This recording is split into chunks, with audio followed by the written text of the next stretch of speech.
Arcade Radio. Arcade Radio. We're on the air. Arcade Radio. Next time, in a world where there's only Arcade Radio. Yeah. Okay, Bane. I think that guy died. Bane? Arcade Radio. In a world.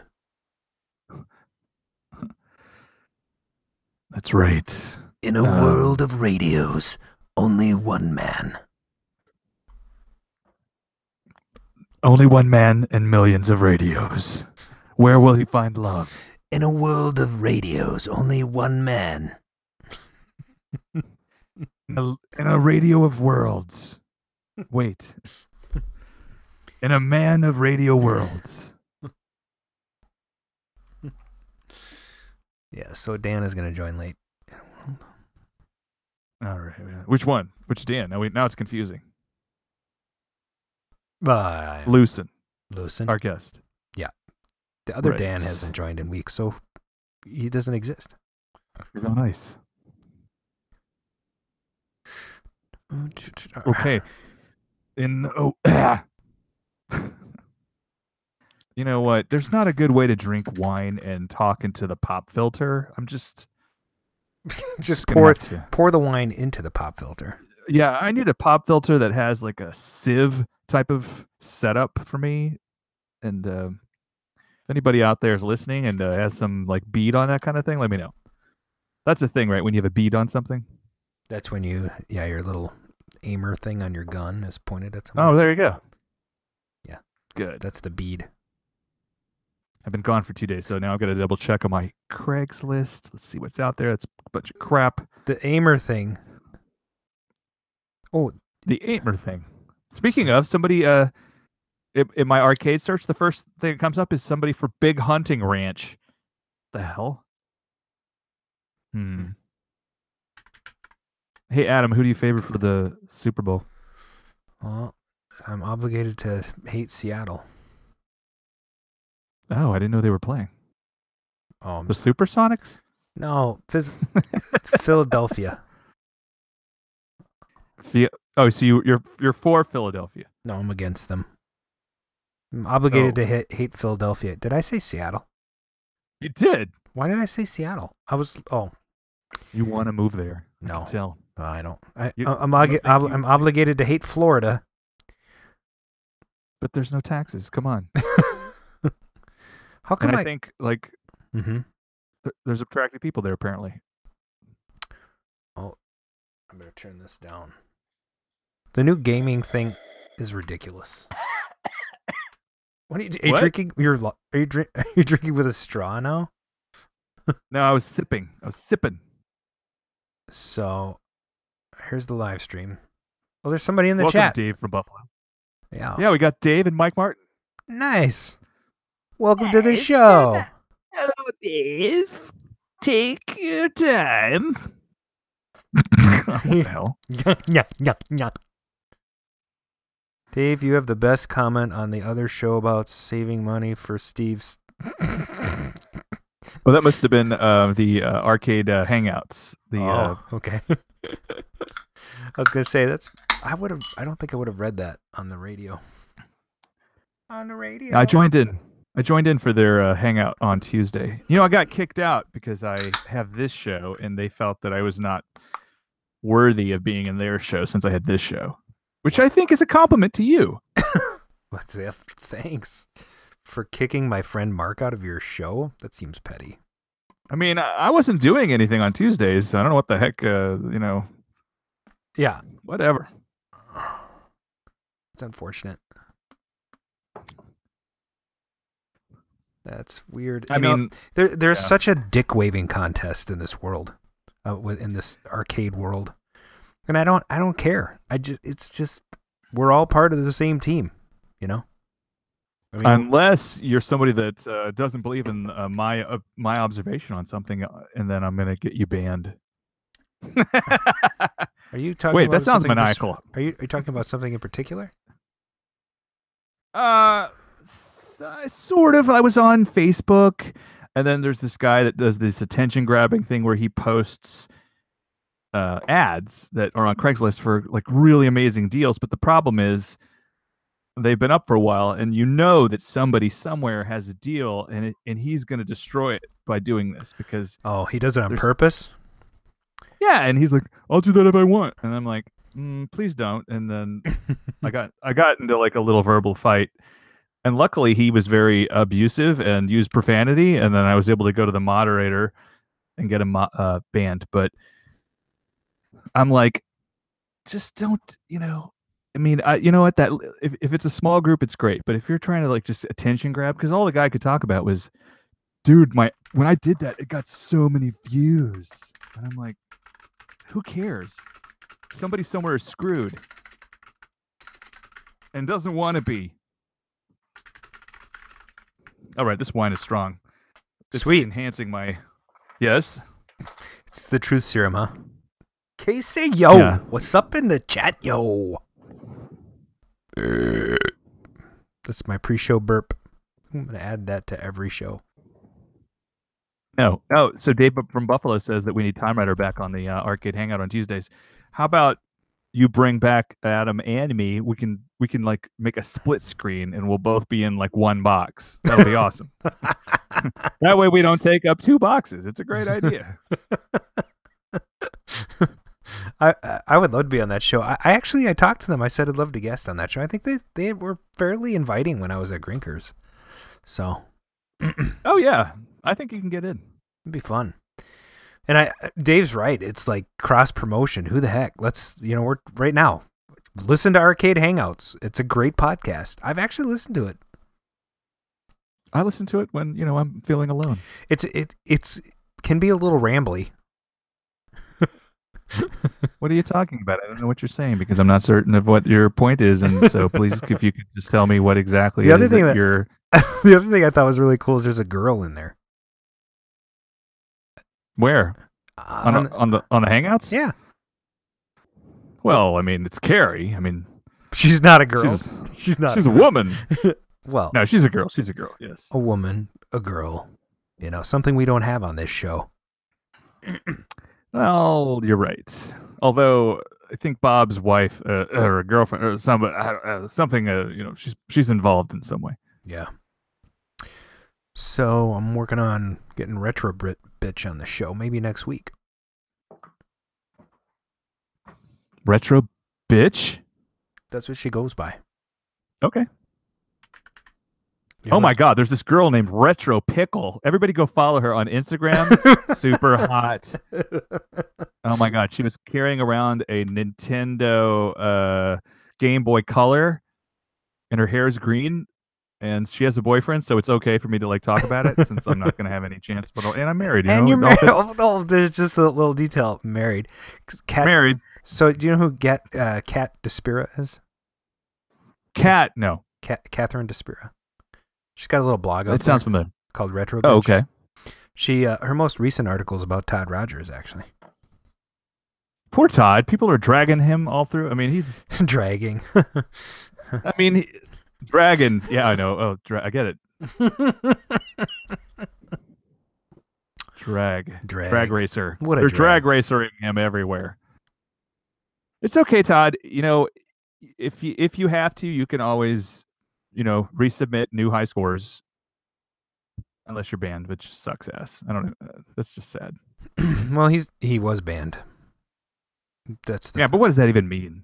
From Twin Galaxies. Twin Galaxies, but whatever. I'm sure Arcade would accept him with open arms if they can verify whatever it is.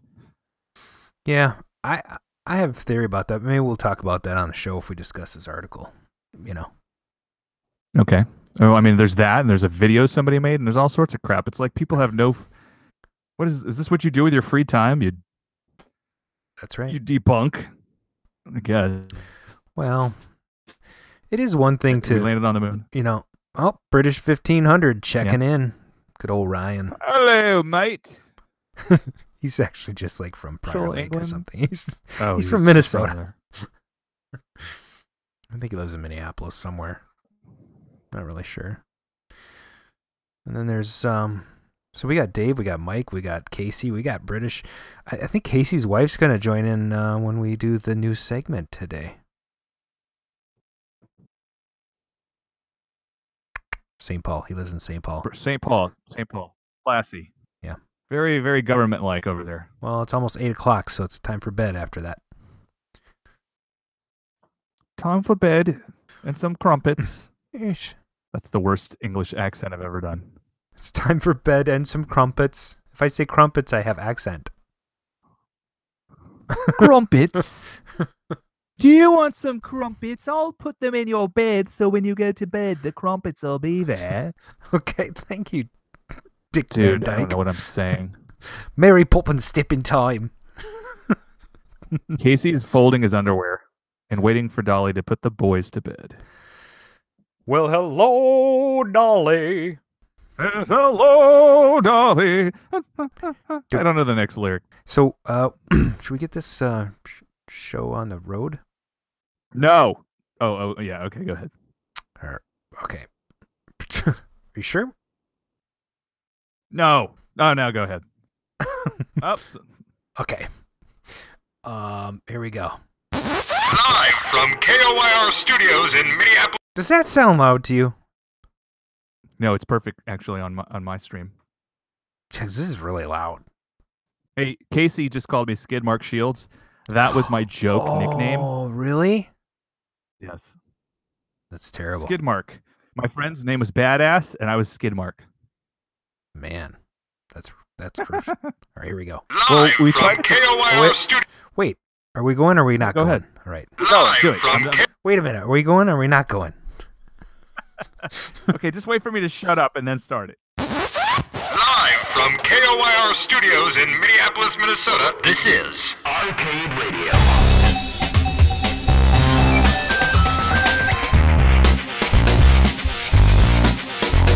Intruder alert! Intruder alert!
I can't even announce. I'm so flustered. We danced during that intro. Yeah. I'm out of breath. Oh. Catch my breath and drink some wine. Oh. Welcome to season 2. Is this episode 8? Welcome to season 2, episode 8 of the Arcade Radio podcast. Today is Thursday, February 1st, 2018, and the time is now approximately 7:28. We've been like doing a thing, you know. Thanks for joining us in the Arcadisphere. This is your host, Adam Stevens, and I'm joined by the incomparable Mark, Meet the Time Runner Shields, and the guest host of Arcade Radio this week is Mr. Dan Lewson, who will be on the show shortly.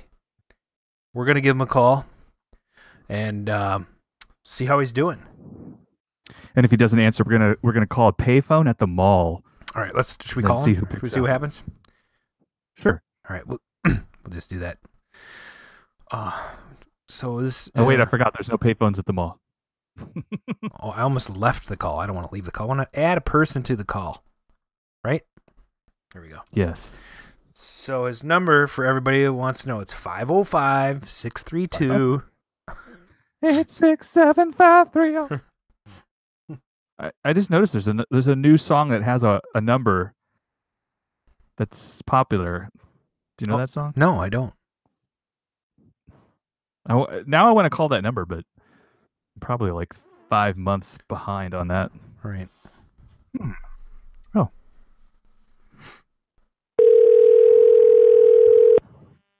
I love that sound. Yeah. Hey.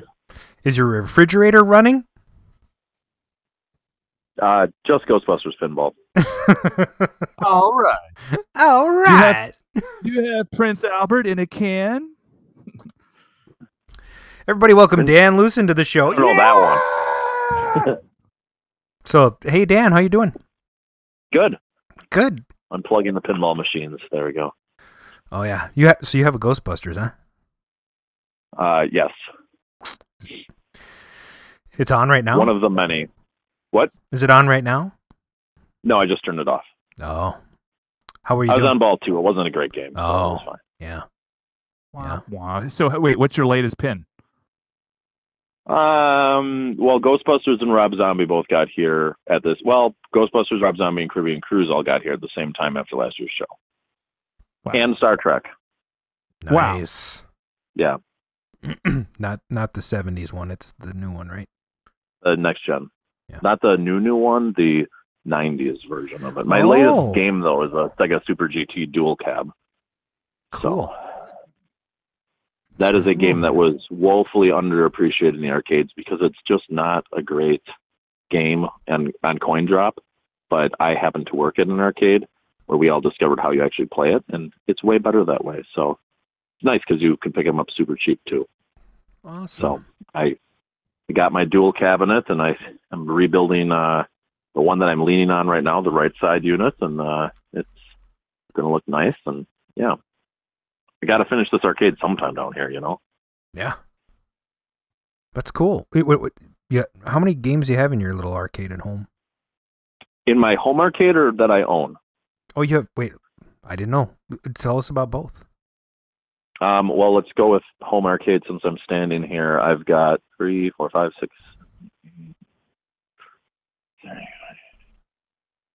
19 pins and 1, 2, 3, 4, 5, 6, 7, 8 bids right now. Nice. Down here. Yeah. So I own somewhere in the vicinity of 70 games overall. So it's a matter of finishing the rest of the arcade to figure out which ones are coming in and which ones are getting sold and stuff like that. So. Yeah. Well, we know some people that'd be interested in buying if you want to give me a Yeah, call. it's kind of funny. Every time that I've mentioned that, like, ooh, once I get this done, I get like 3 or 4 friends that are like, you know which ones I want dibs on. So, funny. Yeah, I mean, I'm excited because, long story short, my wife and I have been looking for a newer house for a long time. We had lived in a house that was overall very small, and collecting arcade games and stuff like that, which is a big part of my hobby, if you will, other than running the show and stuff like that, it's not exactly a small thing to do. And so my last house fit 10 super uncomfortably, and so we moved to a new place, and it fits.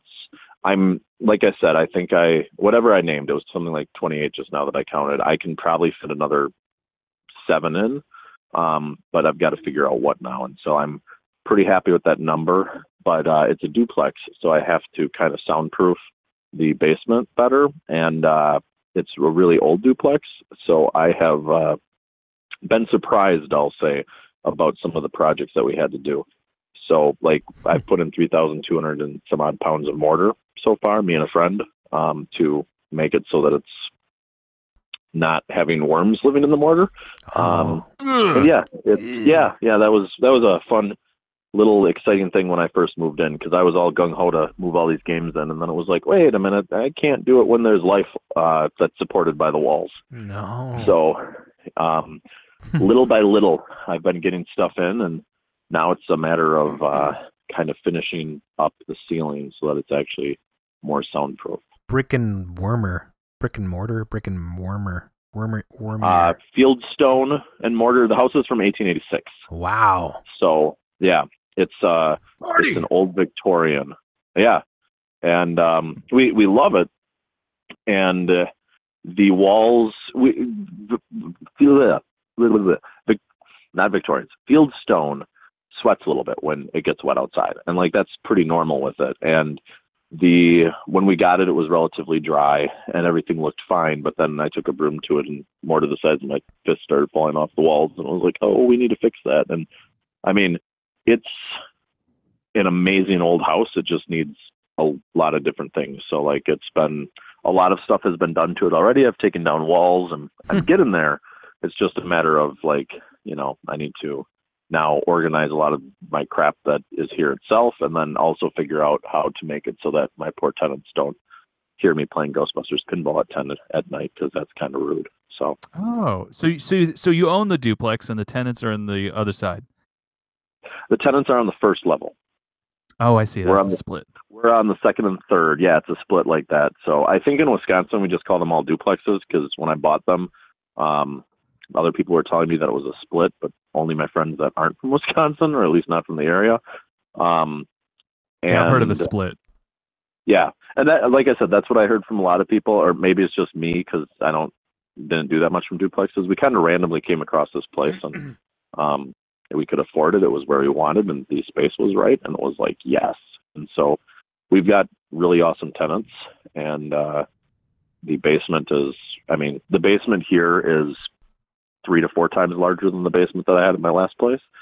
So it's just a matter now of like finishing stuff up and making it so that the walls stop leaking and stuff like that, which I think most of that's been done. So yeah, but now I have this little thing going on in my life that's made me so that I barely get to work on this stuff. So. Oh, well, maybe we'll talk about that sometime. Yeah. Save that for your interview. Yeah. What are you working on, Mark?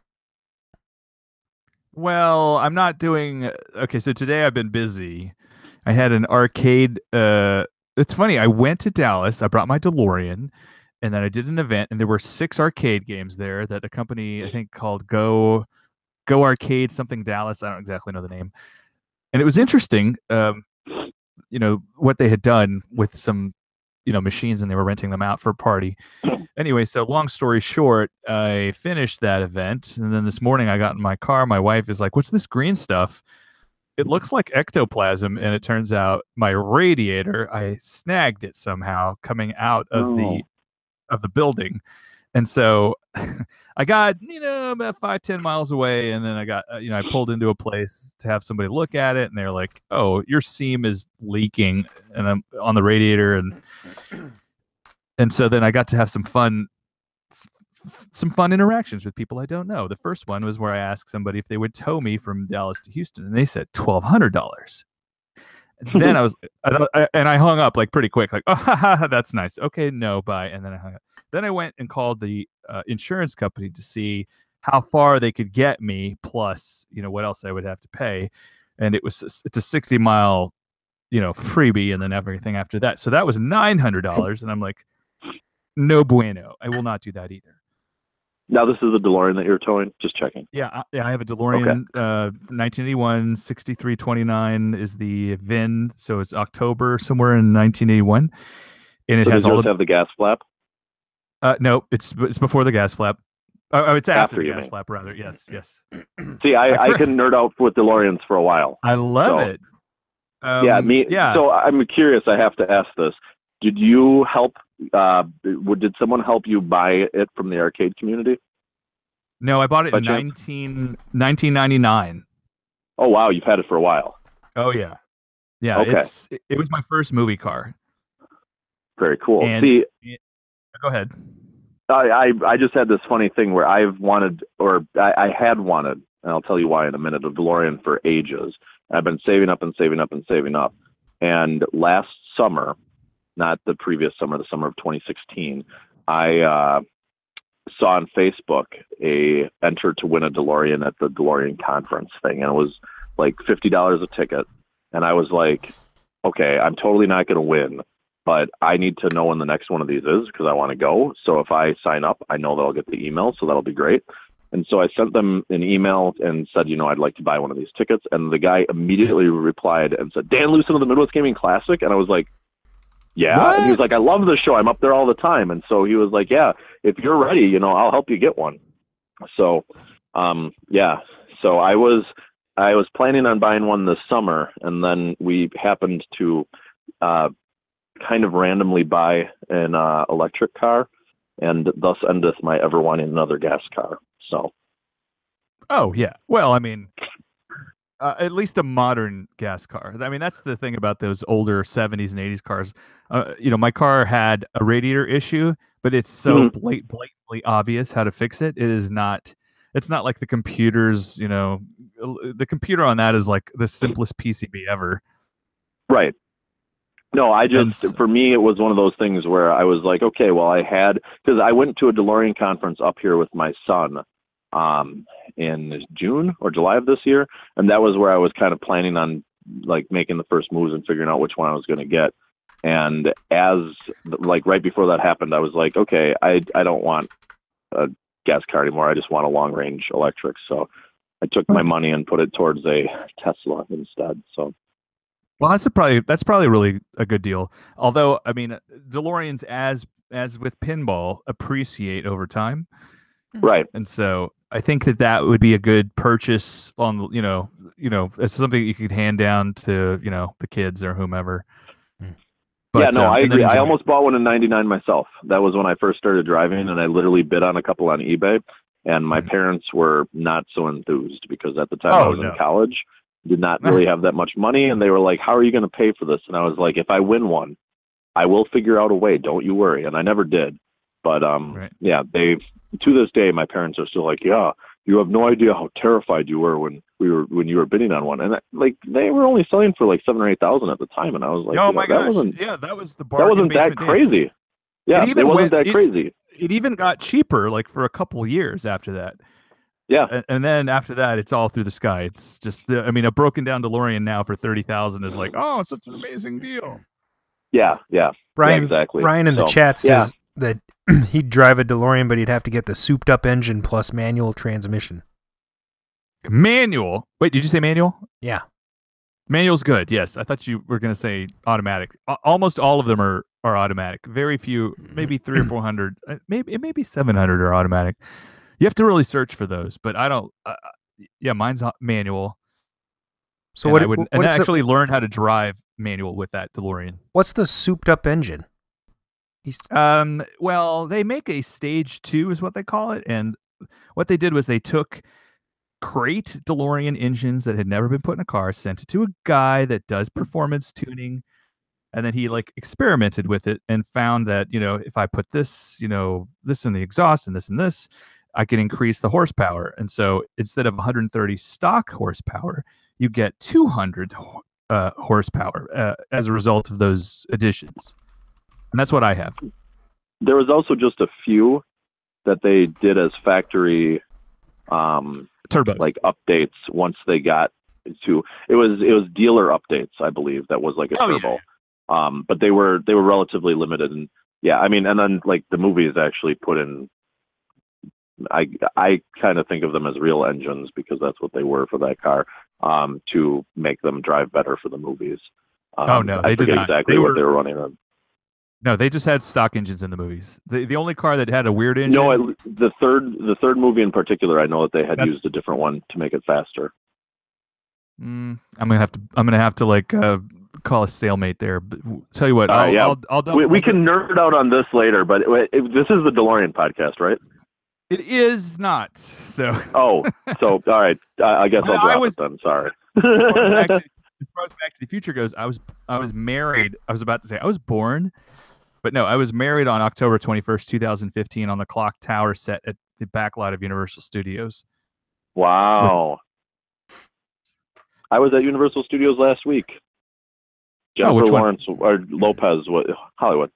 Jennifer Lopez was filming at the clock tower set, so I saw it, buy it, but I didn't see it. So Los Angeles, awesome.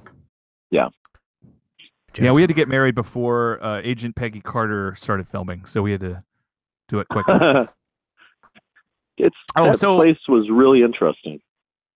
So and to finish to bring it back to video games, I was just going to say, to bring it back to video games, they are rumored to be building a Nintendo Land at Universal next. That'd be weird. I like that idea.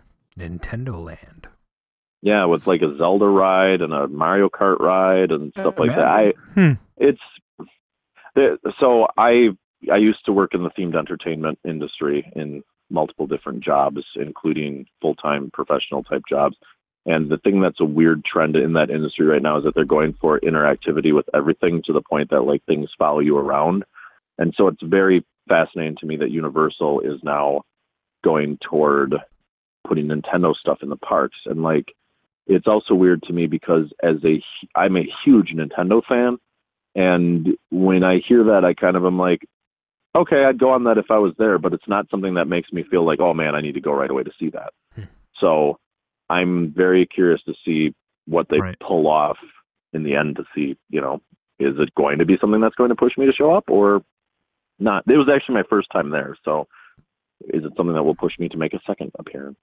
Well, and Sega's already done that. They have parks still. Go ahead. Sega World and Sega Park.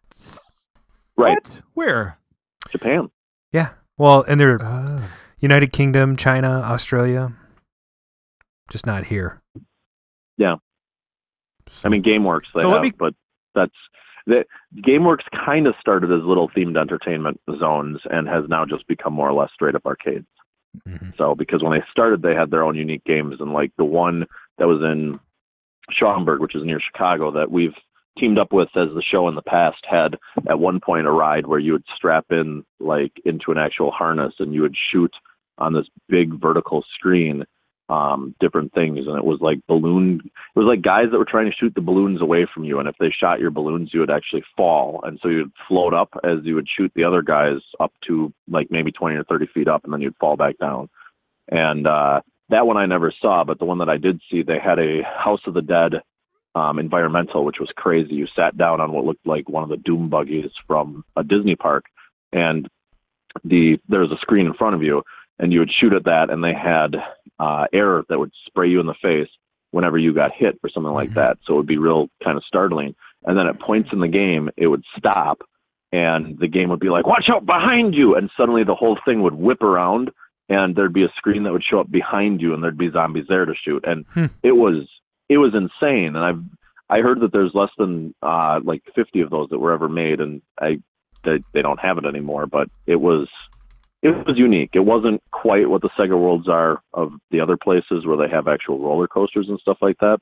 Not that I've been, but I've looked, and it was cool though. Cool.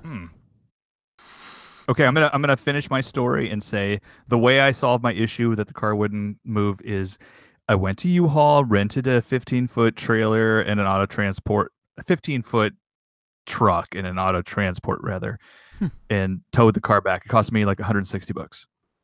Sweet. Nice. Yeah, my week is, I don't know. I got that stupid, Mr. and Mrs. Pac-Man plaguing me. What's wrong with it? Well, I had to rewire the coin door because I had wired it, sort of jury-rigged it, and then it worked. But there was a stuck switch, and so if a drop target was down and the ball went out the out lane, it would reset the game, which is kind of annoying when you're playing. Mm-hmm. So I think I've got that mostly figured out now after lots of trial and error and rewiring everything. But I'm also kind of in the restoration process. I mean, Dan, you can't see this, but I'm going to show Mark here. But this is a pop bumper cap. It has Pac-Man on it. You can see that? Oh, man. He looks like he's choking. Yeah. And then his eyes. He's got like... Okay, go ahead. If you see on the back, there's these old Bally pop caps from the early Bally's. Have 3 tabs. Broke off. Yeah, one of them just broke off. and and then they have a ring that this pops down onto the top of. And so in order to operate on the game, you have to actually pop the pop bumper cap off, and then you can remove the ring, or you can change the bulb or whatever. And the person before me had glued these to the actual ring. Oh, well, that will keep it on. Yeah, but you can't like do anything about the bulb that goes out inside it. So I was trying to replace the bulb, and then you pull in the ring, and then the little tabs that hold the ring broke off. So then I had to replace those. So I basically replaced the whole pop bumper assembly now with new chrome contacts and everything. But I also ordered new blank yellow pop bumper caps. You can see that there. Now it has 3 tabs. And I got the little file with the logo on it. And so I've already replaced them, and I've actually ordered a punch kit. I'm going to actually, these are transparent, so you can stick them on there. But I did them on my inkjet, and they turned out really good. So I can't see this. No. So I have to ask, is this a like upgrade type mod type thing, or is this to make it look like the original? No, it's to replicate the original, and I actually painstakingly printed it out, measured it, made sure it was the right size, had to resize it a little bit. So it's a vectorized graphic that I print out on my inkjet on basically labels for your, like a big sheet of mailing label. But, yeah. And it's transparent, so all the see-through parts that were supposed to be yellow are yellow. And I'm actually thinking I might put a couple up on eBay just to help people out who are looking for replacement parts. Yeah, that's a great game. That's a game that a lot of people, I think the maze part of it is very confusing. Yes. And if you don't read what the heck you're supposed to do, it looks terrible. But once you understand it, I have one. I really like it. Yeah, me too. And it's one of those love or hate games. A lot of people, I've heard the exact same thing. You go into Pinside on the forums and they're like, yeah, that's a great game, except for that whole maze thing just takes away from it. And I'm like, actually, I think it really adds to it. It's a really fun part of the game. I think that in general, the pinball machines that are themed to be things that aren't quite pinball always get knocks on them because of that. Mr. and Mrs. Pac-Man, because that was like the first video mode, and I don't usually like video modes, but it's themed after a maze game, so to me that made perfect sense and it works. And I also am someone who doesn't hate Street Fighter from Gottlieb, because that game to me plays exactly like the video game, which is what they were going for. Yeah. And I understand why anybody that walks up to it, it sure doesn't play like a pinball machine. It sure likes to hold onto the ball for a long period of time at a time. But if you like the video game, and if you understand what they're going for, I think they did a great job with it. Well, Mark has one of those too. Mark has 2 fast breaks, and they score like basketball. They're not like the traditional scoring, and there's all the pinball machines that have sort of a unique flair to them. I think are why people go after them. I mean, Addams Family had a lot of unique features on it when it came out. It wasn't like anything that had come out before. I think that the difficulty is that a lot of people that own 1 or 2 machines want to have a machine that plays like what they think of as a pinball machine, like an average pinball machine. Sure. So you're looking for something that has 3 or more pop bumpers. You're looking for something that doesn't, stop the ball every 3 seconds and hold it for 5 seconds to play an animation on the back glass. Yeah. You're looking for that sort of thing. And so those games are always kind of pushed to the side. But if you have, like, I'm in the position, just because of how lucky I am / stupid I am to have bought as many machines as I do, that I have a lot of the traditional style games, but I also love to find all the weird, like, pinball machines that, this doesn't play like anything else. Like, in my basement right now, I have a Super Mario Brothers Mushroom World, which is a really tiny Mario Brothers version, and it plays really awesome. I also have a Caribbean Cruise, which, again, does not play anything like a big machine, but is really awesome. I have one of the head-to-head Alvin G games because it's really weird. And if I had just one game, I wouldn't pick any of those 3 to put in the basement. And if I got one, I'd be sick of it very quickly. But with there being like 20 down here, well, yeah, of course I'm going to have some stuff like that because it breaks it up. I don't need everything that's the exact same as, Ghostbusters and Big Buck Hunter are awesome, and I love them both, but they ultimately aren't as different from one another as something like Caribbean Cruises. Right. And did you say you have a Mushroom Land? Mushroom World, yeah. Does Tom Taylor have one of those? I think he does. You've then played mine, because mine was at Tom's for a while. Ah, yes, because it's super rare. And there's 500 made, supposedly. Yeah. Yeah. So the story of this one, I used to go to all the auctions here in Milwaukee, and we found this one at an auction. Technically, it's owned by the Midwest Gaming Classic, and we were at the auction. It was folded up, no legs, and the auctioneers said, "All right, everybody, you know, we're going to be auctioning these off next. They totally work. We just didn't have legs for them." And there's 3 games. It was this, it was a Fun House, and I think a Baywatch. And everybody was like, "Yeah, okay, you know, whatever you say," because when an auctioneer tells you that it totally works, you just don't have legs, it means it doesn't work at all, and it's probably like missing 3 boards. And so I had looked at it, and I had plugged it in and said it turned on, and that's all that I knew. And I was like, well, what the hell? You know, it's pretty rare. Let's see what happens. I paid, including the fees, for it less than $415. This was at a time that they were selling for about 1,000 working. Took it home, unfolded it, turned it on, functioned perfectly. Wow, that's amazing. So it's been to the show multiple times. It was on location at Star World's Arcade for a while, and now it is here beside my Maximum Force. So awesome. Tom actually had a whole bunch of my games for a while. Yeah. So I've liberated some of them, but he's got 10 of mine still, probably. Okay. Yeah, the last time I was there when he had his open house, I played that. It was a lot of fun. Short throw on that. It's super fast. But I really enjoyed it. Well, that's my favorite thing about pinball is the fast ones. So my favorite games are Iron Man and Viper Night Driving, which Iron Man is just crazy fast, and then Viper Night Driving uses actually lighter balls, so it's always super fast. And I just love speed like that. So cool. Yeah.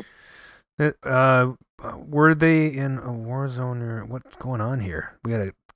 Why the blank would you just have some working pinball sitting around with no legs? And then he says, were they in a war zone near unexploded ordnance, or what? How did they end up with no legs?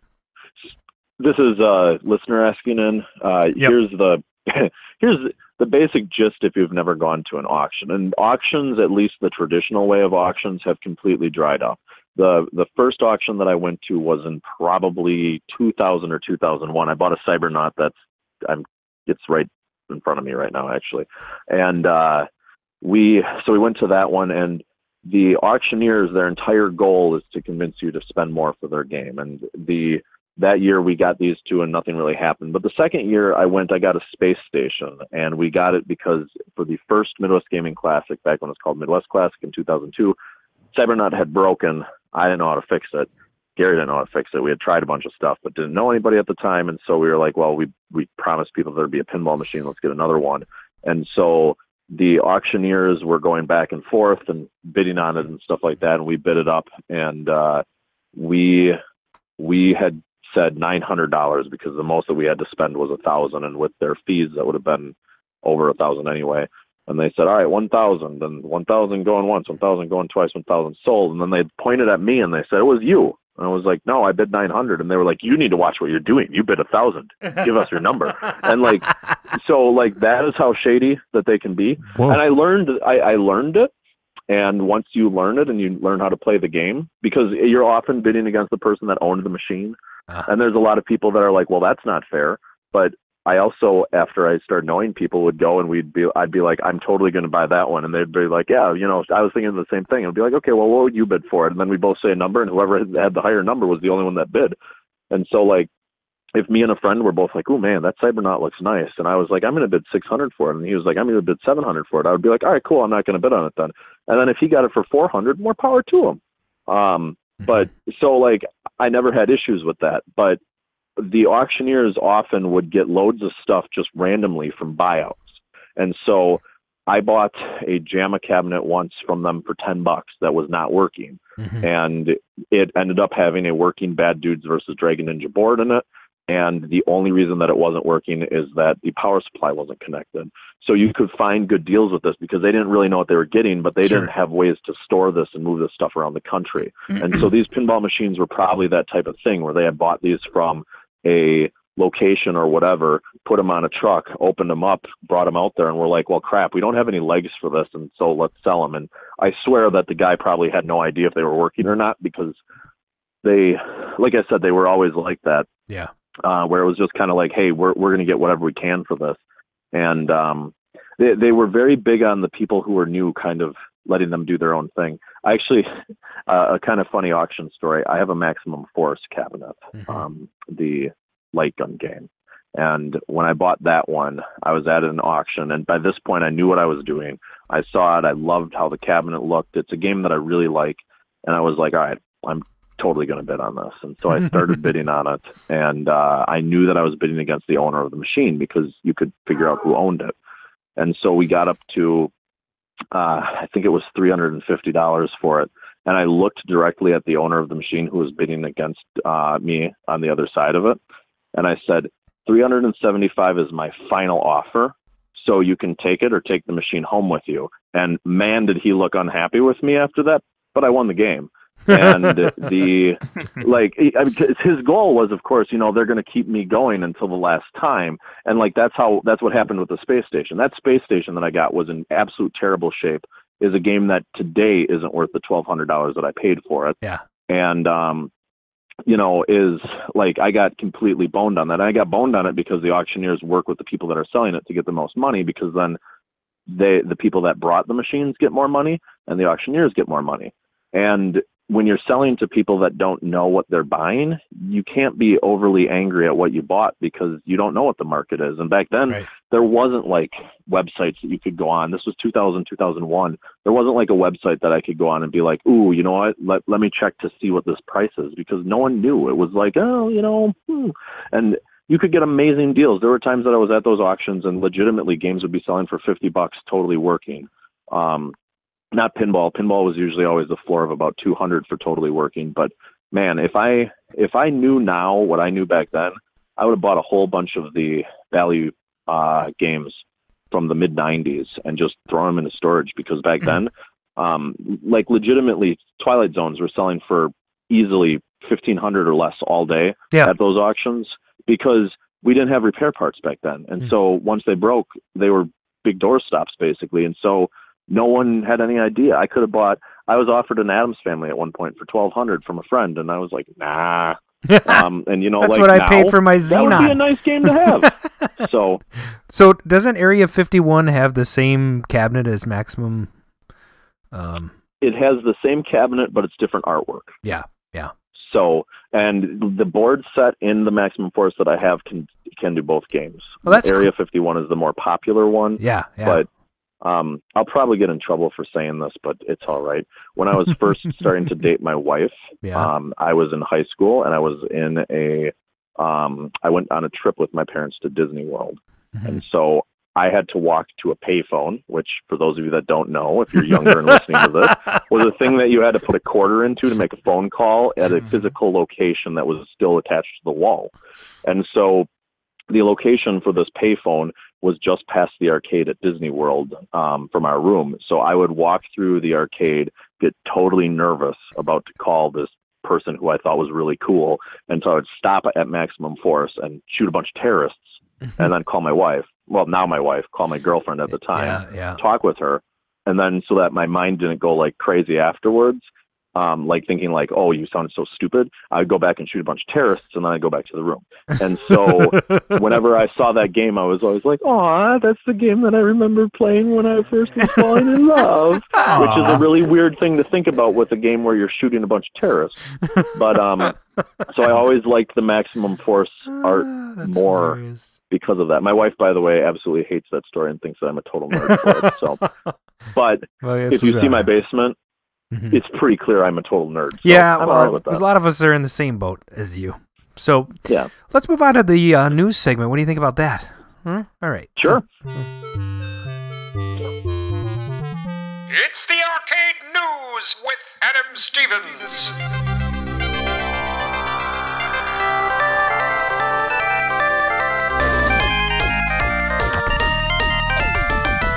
So there's a couple of news items here. Replicade launches a new Kickstarter for its Mini Tempest arcade game, and it's setting records. So last year, apparently, a company called Replicade, which is currently developing miniature arcade games based on the real deal, but have much smaller size, has opened a Kickstarter campaign to remake the Atari classic Tempest. So I don't understand why you need a Kickstarter to do it, but I can't imagine that this is a huge market. But apparently it's working. So people are buying these little Replicade amusements, and it'll look just like the real deal. So a vector monitor? No, it's gonna emulate. Yeah, you can. Wah, wah. What it would be really cool if it was vector. That would be expensive though. To like native, it would be really expensive. Can you imagine the little high voltage cage? Yeah. Another news article that is really odd to me, and this one comes from a local news channel. Actually, it's a USA Today article. KOYR. Yeah, exactly. KOYR Radio. Games Conference pulls award for Atari founder after outcry. What?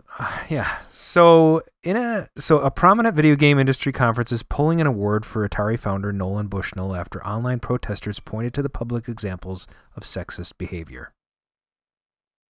So, oh my God! In a statement Wednesday on Twitter, the Games Developers Choice Awards Advisory Committee, which works with the annual Games Developers Conference, said it no longer would give out its Pioneer Award for individuals who developed a breakthrough technology, game concept, or gameplay design to Bushnell. So they decided to pull it. They believe their picks should reflect the values of today's game industry and will dedicate this year's award to honor the pioneering and unheard voices of the past, in a statement on Twitter. So what did Bushnell do? Called somebody a hot chick or something? Like what's going on? It's very vague. Hey, so I know Marty Goldberg, who works with our show, is like perhaps one of the most foremost Atari historians. Yeah. So when Bushnell ran Atari, it was a brothel. Have you seen The Wolf of Wall Street? Oh yeah. Okay. When you have, and just being honest here, when you have young people that suddenly fall into a whole bunch of money, they do a whole bunch of stupid stuff. So like Bushnell was known for instance, sometimes on people's first day of work, he would wear a shirt that said, I like to, insert an explicitive that starts with the letter F on it. Mm-hmm. They used to have hot tub meetings where they would all sit in the hot tub and talk about their next projects coming up. Yep. And during that time, they would try to like convince the women's secretary to come join them in the hot tubs and stuff like that. And sometimes I guess that happened. That's the thing they're citing in the article too, is they say there's a 2012 profile on Bushnell in Playboy magazine that actually cites that story, and he describes how he would hold meetings in the hot tub in his home, and then tried to get women staffers to send or deliver documents to the meetings and then have them join them in the hot tub. Right.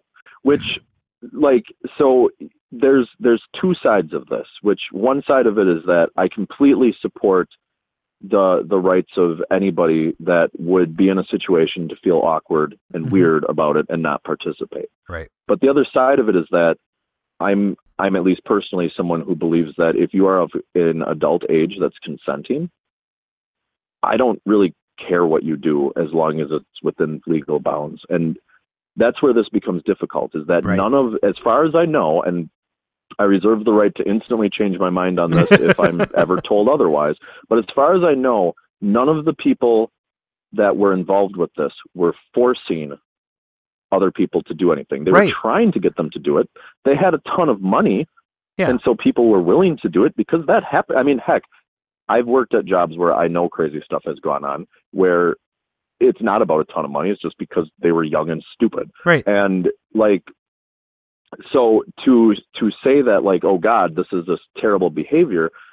Well, it's a lot different than a lot of the stuff that we're hearing in Hollywood, where it was like, oh, hey, if you want a job, you need to do X, Y, and Z for me. I agree. This was more of a like, hey, you've already got the job. Hey, wouldn't it be funny if you came and sat in the hot tub with us while we're all here for this meeting? Ha, ha, ha, ha, ha.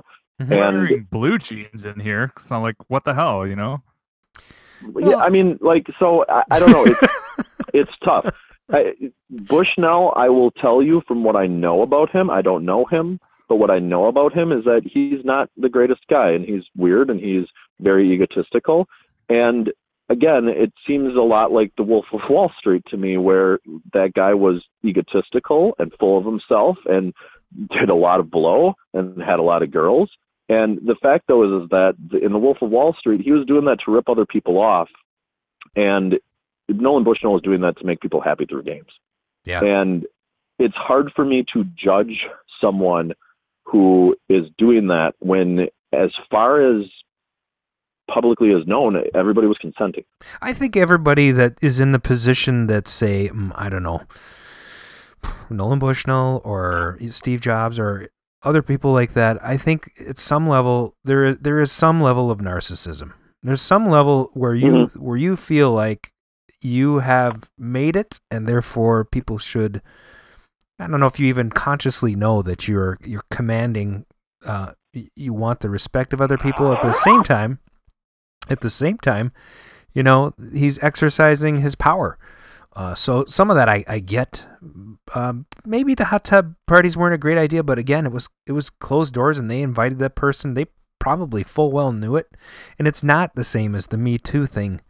But in this climate, I can see why they're, you know, trying to, why they're revoking the award. But I also feel like that's kind of BS, because just because this happened in a different time doesn't mean that, you know, that it was wrong or right, and they weren't there. And these people would have stood up and said, no, don't give it to this guy because he did this to me, and he didn't. It's not what the article is about. It's just they don't like the way, you know, he allegedly treated women, and so they're pulling the award, you know. Right. And I mean, part of this too that's very difficult is that like I had said, I worked in themed entertainment, and at one point I was at a point for that, and the place that I was actually in our human resources department at the time, and I was at a place where they were practicing for a show, and one of the people that was in the show came out, and she was singing something, and someone stopped her to tell her that she needed to adjust her breasts because they didn't look right. And she was like, oh, okay. And the person who was directing this said, like, I know this is going to seem weird, but this is totally normal. Like, they want to hear that sort of thing because that's their tools. And, you know, they want to get picked up by even bigger companies when they're seen here. Yeah. And so, like, that's not harassment in any way. And that's what they want to know, that so they can improve. And it was just like, it was this awkward thing of like sitting there like, oh, this feels weird, but and they were right. It's totally context too. I mean, it is the context, because in this article you have them saying that in a Playboy article he told this story, and in a Playboy article he is quoted as saying blah blah blah, and it was a Playboy article in the 70s or 80s. I mean, what do you expect? Yeah. Well, and I mean, like I said, it's fascinating because I think that it's extremely important to be having this conversation right now, because it's something that has been overlooked for far too long in society.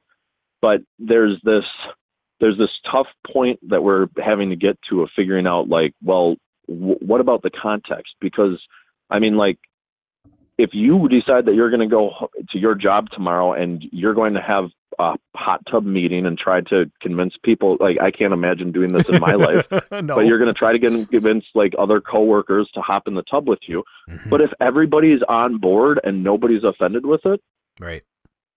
It's not really a thing. And I work in sales. It's only a thing if other people are uncomfortable, but if all the people that are actually involved aren't uncomfortable with it, right? I mean, that's where this whole conversation is going to break down ultimately into something that we'll finally figure it out, is that how do you figure out where that line is for everybody? What is that point that people feel comfortable with or should have to say something before they don't? And it's good that we'll get there. It's going to be an awkward next, I think, perhaps even 10 to 20 years while we kind of work through that as a conversation. Yeah, I'd say about a decade, probably. Yeah. So, all right, let's move on to something a little lighter. Huh? Lighter. So, Vancouver, Canada, apparently there's a developer that has just released a new VR on the PlayStation VR, a new VR arcade called Pierhead Arcade. And it's a casual arcade VR experiences that uses physics-based gameplay to bring the nostalgic arcades of the past to vivid life. And I think they've done this in a couple of different formats, but this one is supposed to have a huge virtual arcade that feels very real, such as familiar. I'm not sure how I like this, but it has shuffleboard and Whack-A-Dino and a bunch of generic type games. But you can collect tickets. You can go to a prize booth and collect prizes, which is weird. And I think some other generic virtual reality type virtual arcades have already been out on like the iPad even. And I totally went to one earlier this week. It was called Chuck E. Cheese. Nolan Bushnell actually started it, and it was my son's 8th birthday. We played games and took tickets to the front and got prizes. It's funny because it seems weird to me that you would go into a virtual arcade unless you were some kind of reckless. The whole point of an arcade, people, is so you can socialize. Mm-hmm. And this is sort of the opposite of it. The thing that I think is difficult in virtual reality is simply figuring out exactly how to use it best. Because, and like at the Midwest Gaming Classic, we've had the same issue with, in the past, we've tried doing handhelds, and nobody cares because you can't talk to the other people. If you're playing a handheld, you're in your own world, no one can see what you're doing, and it is what it is. Now, like, if I'm going to play a game, it's likely that I picked up the handheld game to play because it's just the easiest, it's the most portable when I'm at home. But in a setting like that, it's very difficult. Virtual reality, just because of what it is, needs space. It's kind of something that you want to watch, but then you can't interact with the person who's doing it. And so I think that we're in this weird, like, kind of limbo period where we're trying to figure out, like, well, what makes sense to put into virtual reality? I think that something like this is cool. I mean, heck, I could have a lot more, I could fit more of my arcade games in my basement if I had them all virtually. But I also think that it's one of those things that it's like the market is probably pretty limited for its appeal. All right, so I think we're ready to move over back to the Cade. Back in '82, I used to be able to throw a pigskin a quarter mile. Back to the Cade with Time Runner. Why are things so heavy in the future? Is there a problem with the Earth's gravitational pull? Yes, Doc. There is something wrong with the Earth's gravitational pull. Again. All right, I gotta ask you guys one. Sorry, I gotta ask you guys one news article that I'm surprised that you guys didn't reference. What have you guys seen about the Twin Galaxies controversy right now? Oh yeah, we talked a little bit about that before you came on. Okay, I'm sorry for being late. No, that's cool. We actually have Kat Spira lined up for next week, and I think we might talk to her about that. No, that makes total sense. So yeah, I was just curious because it's very interesting in how it's all kind of coming down, and yet it's also such a small piece of so much that it's fascinating. That it's always fascinating to me when something from Twin Galaxies gets as much public play as something like that is. Yeah. Just because, like, the normal time of Twin Galaxies is like maybe 100 people that are actively really caring, and then suddenly they have a news thing like this that hits, or oh my god, there's a new person with a Pac-Man record, and suddenly it goes national, which is always just that's always fascinating to me. So yeah, I think it'll be an interesting conversation, and we talked a little bit about, it's like it's almost tiring to hear this story, but at the same point, either somebody remembered something wrong, or there was a glitch in the hardware that he was using, or who knows. But we'll never get to the bottom of it. And I like Todd. I think he's a good guy. I don't think he's intentionally trying to, dupe anybody. But it certainly was a bold move last week. And in case you didn't know, he was, Twin Galaxies shut down, removed all of his scores, and banned him. So good times. Back to you. We'll get into that next week. That was a good tease. It's a good tease. Back to you, Mark Shields in the time machine. The Back to the Cade date is February 1st, 1984. That is 34 years ago. Jeez. From today's date. And the U.S. national video game team, organized by Twin Galaxies. Yes. I guess including Todd, attended the February AMOA Expo in New Orleans. And then that actually began a long tradition of reviewing new games for the video game industry and also exchanging beads for boobies. Allegedly. Oh, they're the ones that started that. Got it. Nice. Yes, it was their idea. And that's why we can no longer recognize them. Oh, yes, it was a terrible thing, and it's completely wrong. I mean, I don't know if it was consensual, but, you know, they should have never started going into the street and going, hey, I have some beads, and then... All right, that got weird terrible. real quick. I like boobies. Moving on! What else happened today? I mean, I February? like boobies. Boobies are great. They're it's just it's for kids, right? Okay. Not for kids. Not for kids. Sorry. Technically, yes. Technically, they are for kids. what was going on at the box office? Yeah, Whoa. what was going on at the box office? Yeah, This ought to be it wasn't good. as exciting as this top. The Debbie previous Does top, but Dallas. Well, the tearjerker film "Terms of Endearment" broke into the box office #1 spot. Oh, yes. Have you seen it? That movie made driving your car along the beach a thing. It's I think Deborah Winger's first time dying on the screen. Terms of endearment. She was, yeah, but you know what? She's the voice of E.T., so technically she died as E.T. Did you know she was the voice of E.T.? No, I did not know that. Ouch! Ouch! Ouch! Ouch! I mean, it sounds like a dude to me, but it's Deborah Winger apparently. E.T. phone home. Phone home. Other cool thing about Terms of Endearment, filmed in Houston, and you know, I never saw any of it as far as being filmed, but you know, kind of cool, kind of a nice thing. Yeah, Major League was filmed in Milwaukee. That's about all that I know from here. Oh, that's nice. Yeah. What was, you know, as far as the television on February 1st, 1984, forget about everything else. The best thing that was on that night was The Fall Guy on ABC. Oh, I think I played this. Do you like before. The Fall Guy? Oh, yeah. Well, I've been seen with Farrah. Right. Almost as good as the $6 Million Man. $6 Million Man? Did I say that right? Yeah. I think this so. wine is very strong. It's affecting my tongue. The $6,000 billion man. Yeah, I mean, the second line of the lyrics is he's been seen with Farrah, and I'm like, dude, you were married to Farrah. That's right. Farrah Fawcett Majors. I don't understand the third line. I've never been with anything less than a 9, so fine. What the hell does that mean? Oh, you must have been talking about like a 10, like from the movie 10, right? Blake Edwards' 10? Probably. Have you seen 10? Did you see the movie? With Dudley Moore? Yes. No. Then Bo Derek? Yeah, you haven't seen it? No, I haven't.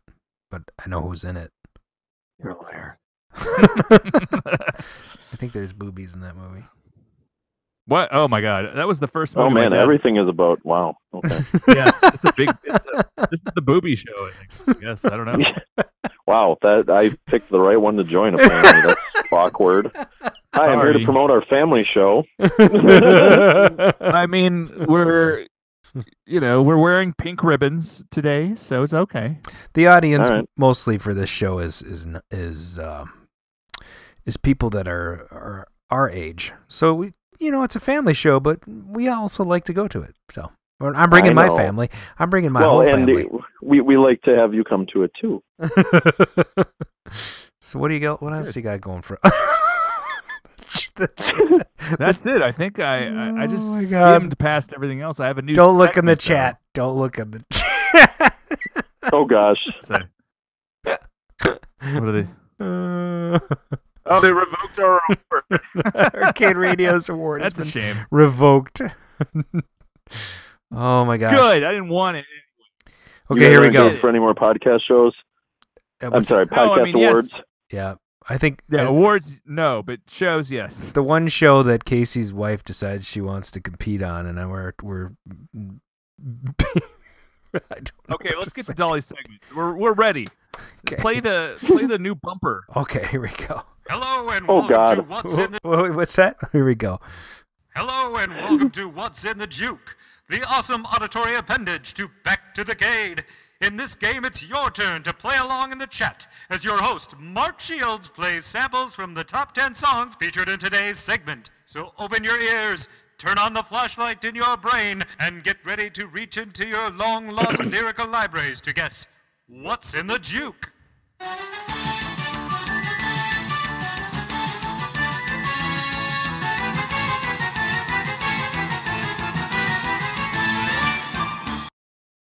Wow. That's a long intro. Oh, I think you could just yell, "What's in the juke? Well, What's in the juke? What's in the juke? What's in the juke? I'm going to do that next time. So we picked 10 songs. These songs do not have to do with the date that we've done in Back to the Cade. And we're going to go to the chat and ask people if they can guess what's in the juke. Alrighty. So, Mark, you get ready to play that first clip? Yeah, even though you're the one with the play button, yeah, I'm ready. You can just tell me. Go ahead and roll that clip. Roll number 10. All right, here we go. There you go. That's it. That's the worst clip ever. So, was that it? Really? I mean, it sounded like the start of a movie, but it's a song. It is a song, and we're just gonna give the chatters just a little bit of time to catch up. But we could play that clip again. It was only a second. Play that one more time. Maybe a little bit more. All right, here we go.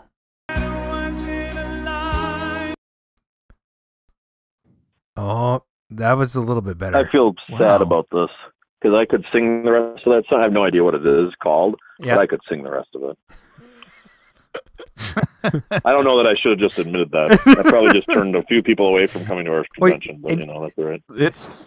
It's a tough one. I mean, this is probably the most difficult one. It was probably on its way out in this week in '84. Yeah, out of the 10 songs we have, this is the one hit wonder kind of thing. Well, although the guy, I think he had two hits at least. Yeah. I'll give one more clue here. That was a pretty big clip. My parents listened to that song all the time when I was a kid.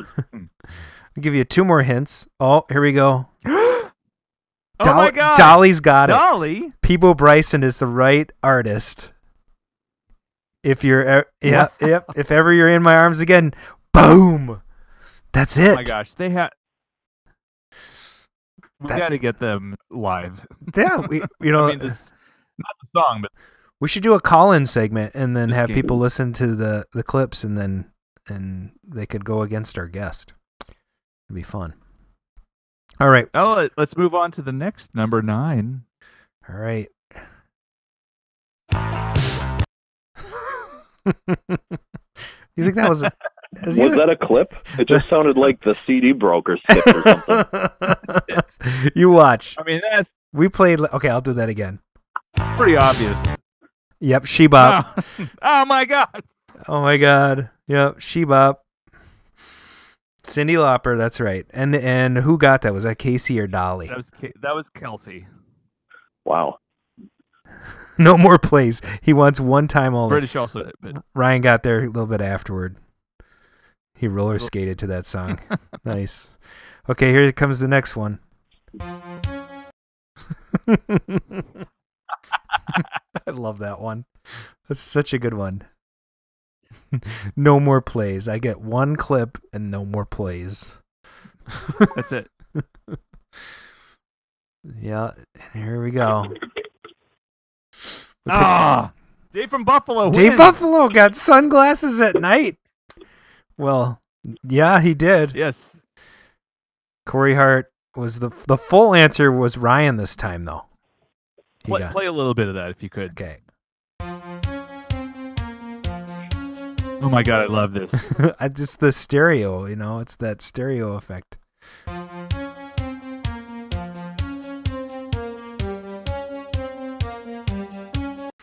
Casey's oh, Casey's talking too much. Yeah. Okay, here comes the next clip. That's going to be a harder one, I think. That's tough. I don't know. I know what it is, but I'm looking at the song. State of Shock. That's Unbelievable. cheating.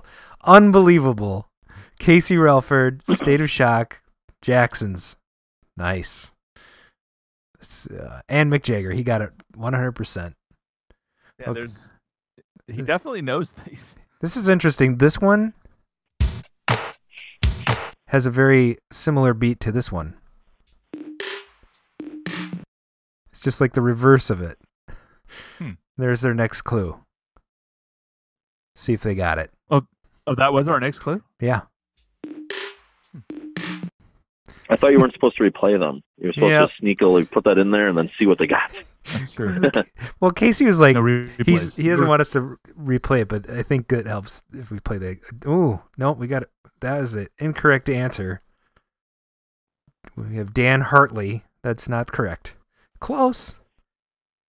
And it's close. If somebody gets, what's his? Not really his name, but and it's not the title either. he even knows that he might have gotten. Yeah, the guess is Dan Hartley. If I Can Dream About You. He got the name right. He just has to get the name of the song. He has to get the name of the artist. Dave says he's got to drill out a lock. How the hell? I mean, he must. It's like It's amazing. instantaneous too. Bam, he's got it. Yeah, so that is, you got 2 more seconds. We're gonna play the next one. That is Dan Hartman, not Hartley, but that was close. It's really close. All right, here we go. Hey, Adam, what's in the juke? What's in the juke? Yeah, I don't know. That's all I'm playing.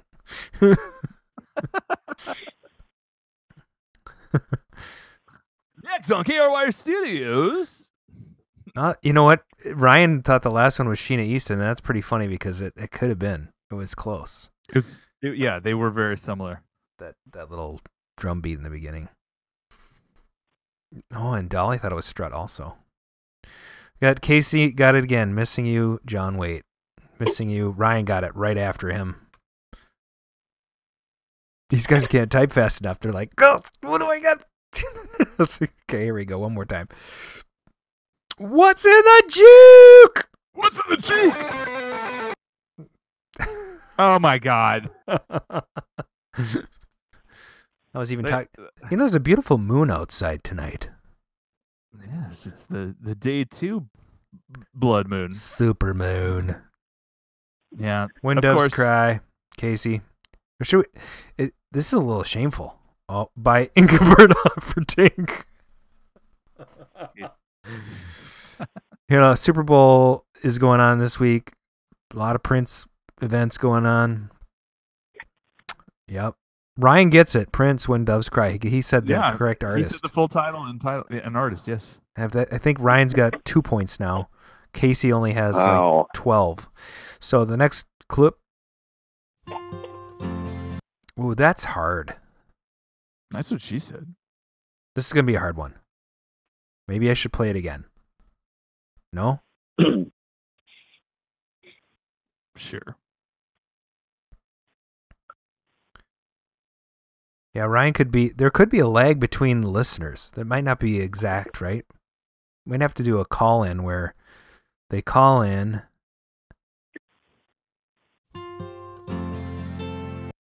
That should do it, right? Wow, yeah, that's enough. That's all you need. It's all you need. That's a ball of sound Wow. for you. Were you a DJ in the 90s? Because that sure sounded like it. But, all right, with this song, that's all you need. With this song, that's all you need. That's right. Yep. And maybe some moisturizer. What year are we? He's saying. I think we did say 84, didn't we? That's all we're given, though. No, we didn't tell them anything. Oh, sorry. It's okay. But you did mention TV in 84. So. I did, I mean, if you can infer that maybe 84 was involved, but it's definitely not February 1st. This stuff happened way later. Whoa, that's an easy hint. Just kidding. I have no idea. I think it kind of sounds like operator. Can you help me with but it's this not. song? It's not. Okay, I'll give a little bit better, you're right. a little bit better clip here.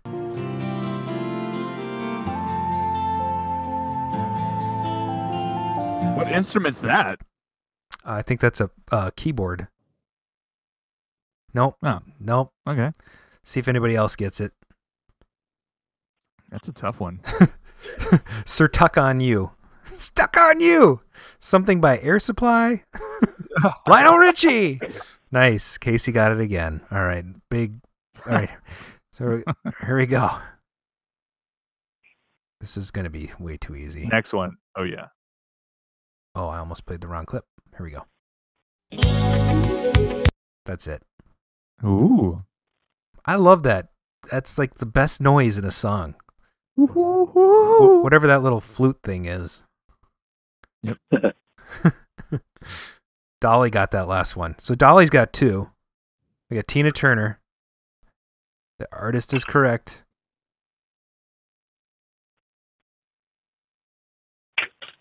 And But what song from Tina Turner? Private Dancer, no. Oh, no. So close.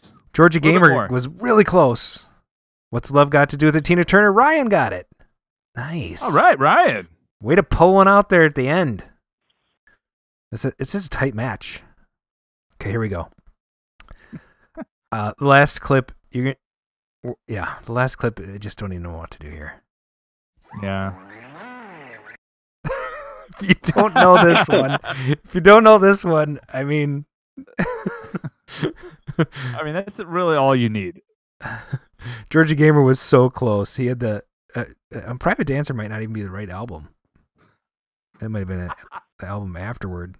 Oh, my Ghostbusters, God. Ghostbusters. I can't believe they got it. Yeah. Play that with Wait, the what? That was Ghostbusters? Yeah, let it go. Here you go. Here's the beginning of Ghostbusters. If you had the album, you know this little. Here.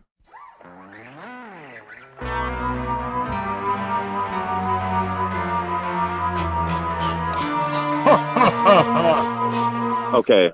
Pinball. I feel like I need to give back my nerd card right now. I'm like the world's largest Ghostbusters nerd, and I knew none of those, not even the last one. So yeah, that sound is like, I'm very impressed by our listeners. They are very good at this game. Yeah, that is a skill that I don't have. Like literally all of those, you could have told me anybody and said yeah, and I would have been like sure. Yeah. Ryan just said that's Huey Lewis in the News want a new drug, and he's actually correct. Right? I wanted actually to play that first. Yeah, thinking somebody would think that. I mean, Huey Lewis. Because that's the songs are basically similar, and actually one came out before the other. Actually, Ray Parker Jr. lifted the bass line from their song, and they settled out of court. So Huey Lewis actually won that lawsuit. It's literally the bass line from "I Want a New Drug."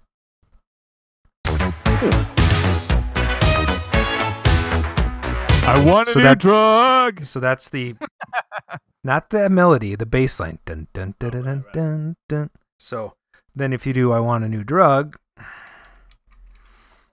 there we go.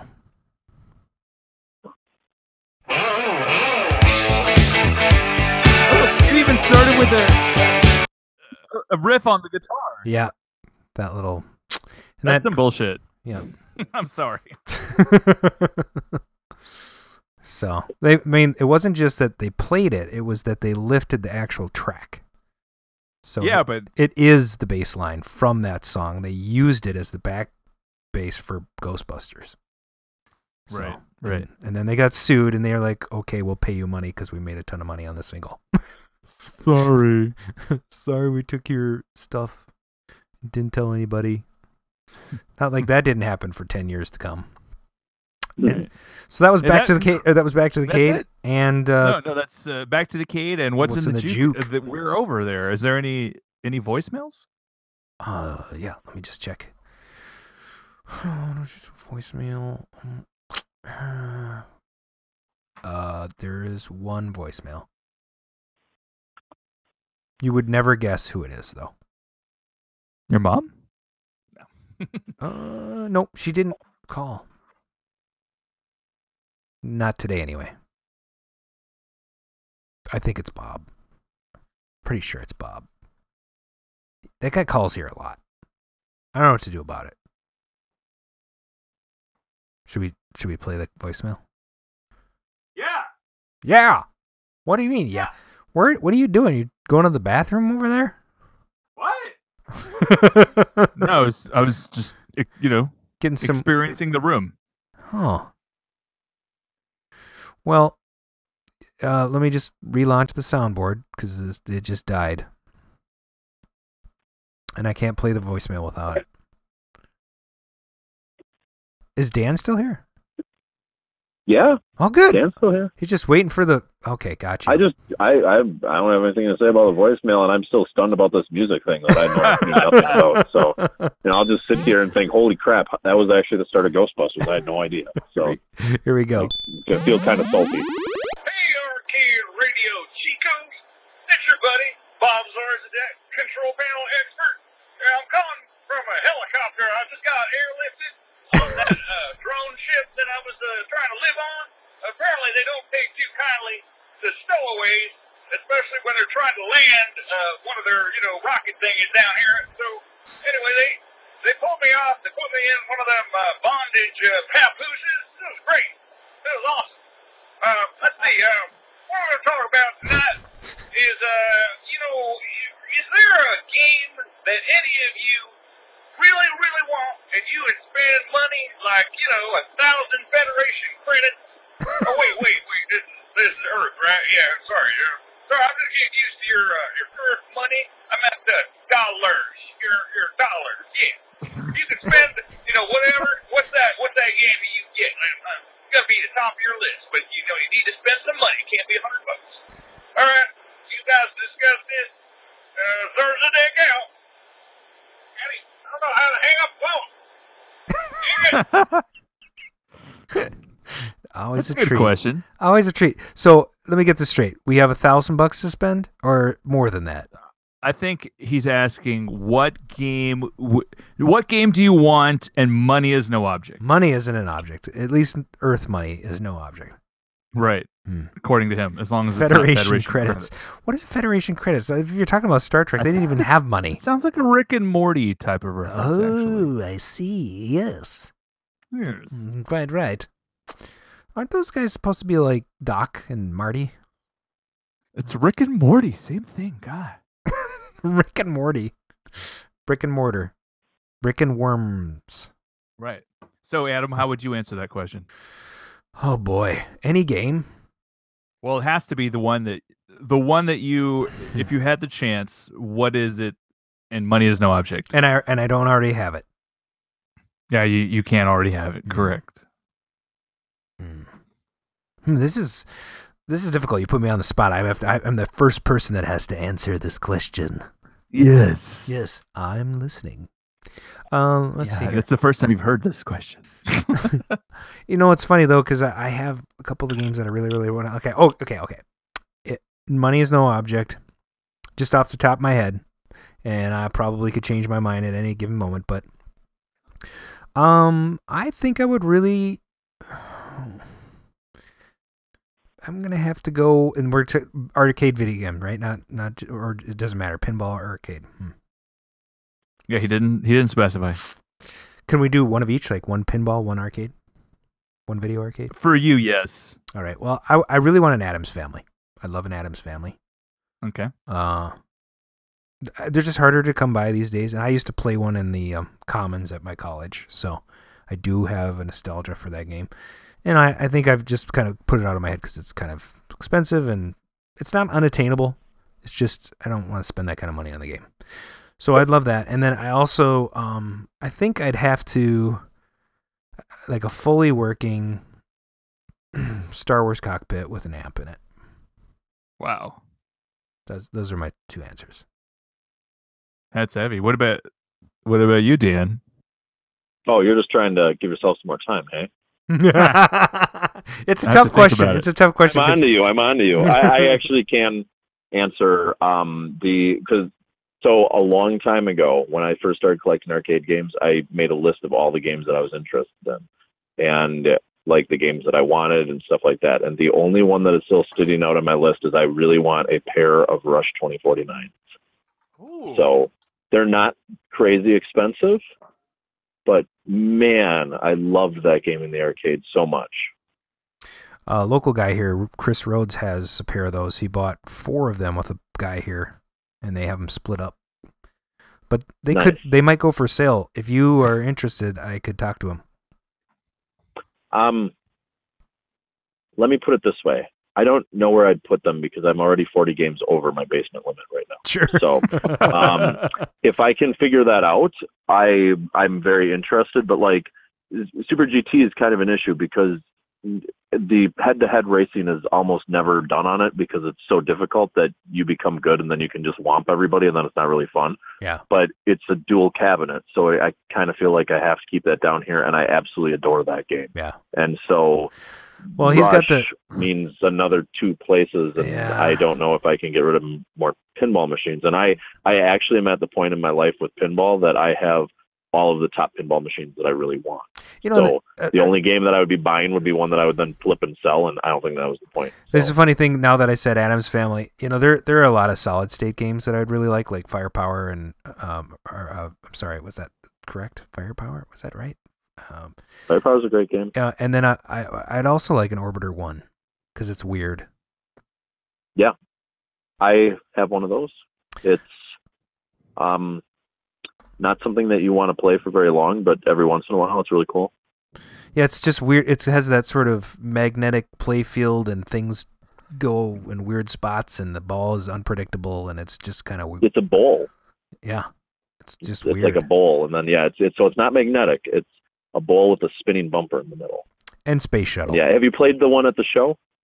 Yeah, I did. By chance? Yeah, that's mine. That's actually technically again the show's, and that was bought as we can run a tournament on it, so it goes to the show, and sometimes it's in my basement, and sometimes it's at storage after the show because, like I said, there's just like too many. Right now, I don't miss it, but if it was down here, I'd play it pretty frequently. So, and I love Space Shuttle also, but great game. And there was one of those at Tom Taylor's too. That's not yours by chance, is it? I have a Space Shuttle, but mine is in restoration, and it's actually currently at storage. I got it halfway through restoration when we moved, and then I haven't had a chance to touch anything. Okay, so. Cool. Mark, did you think of it? Oh, I know what mine is. You want to hear? Yeah, go ahead. It came out in October 1979.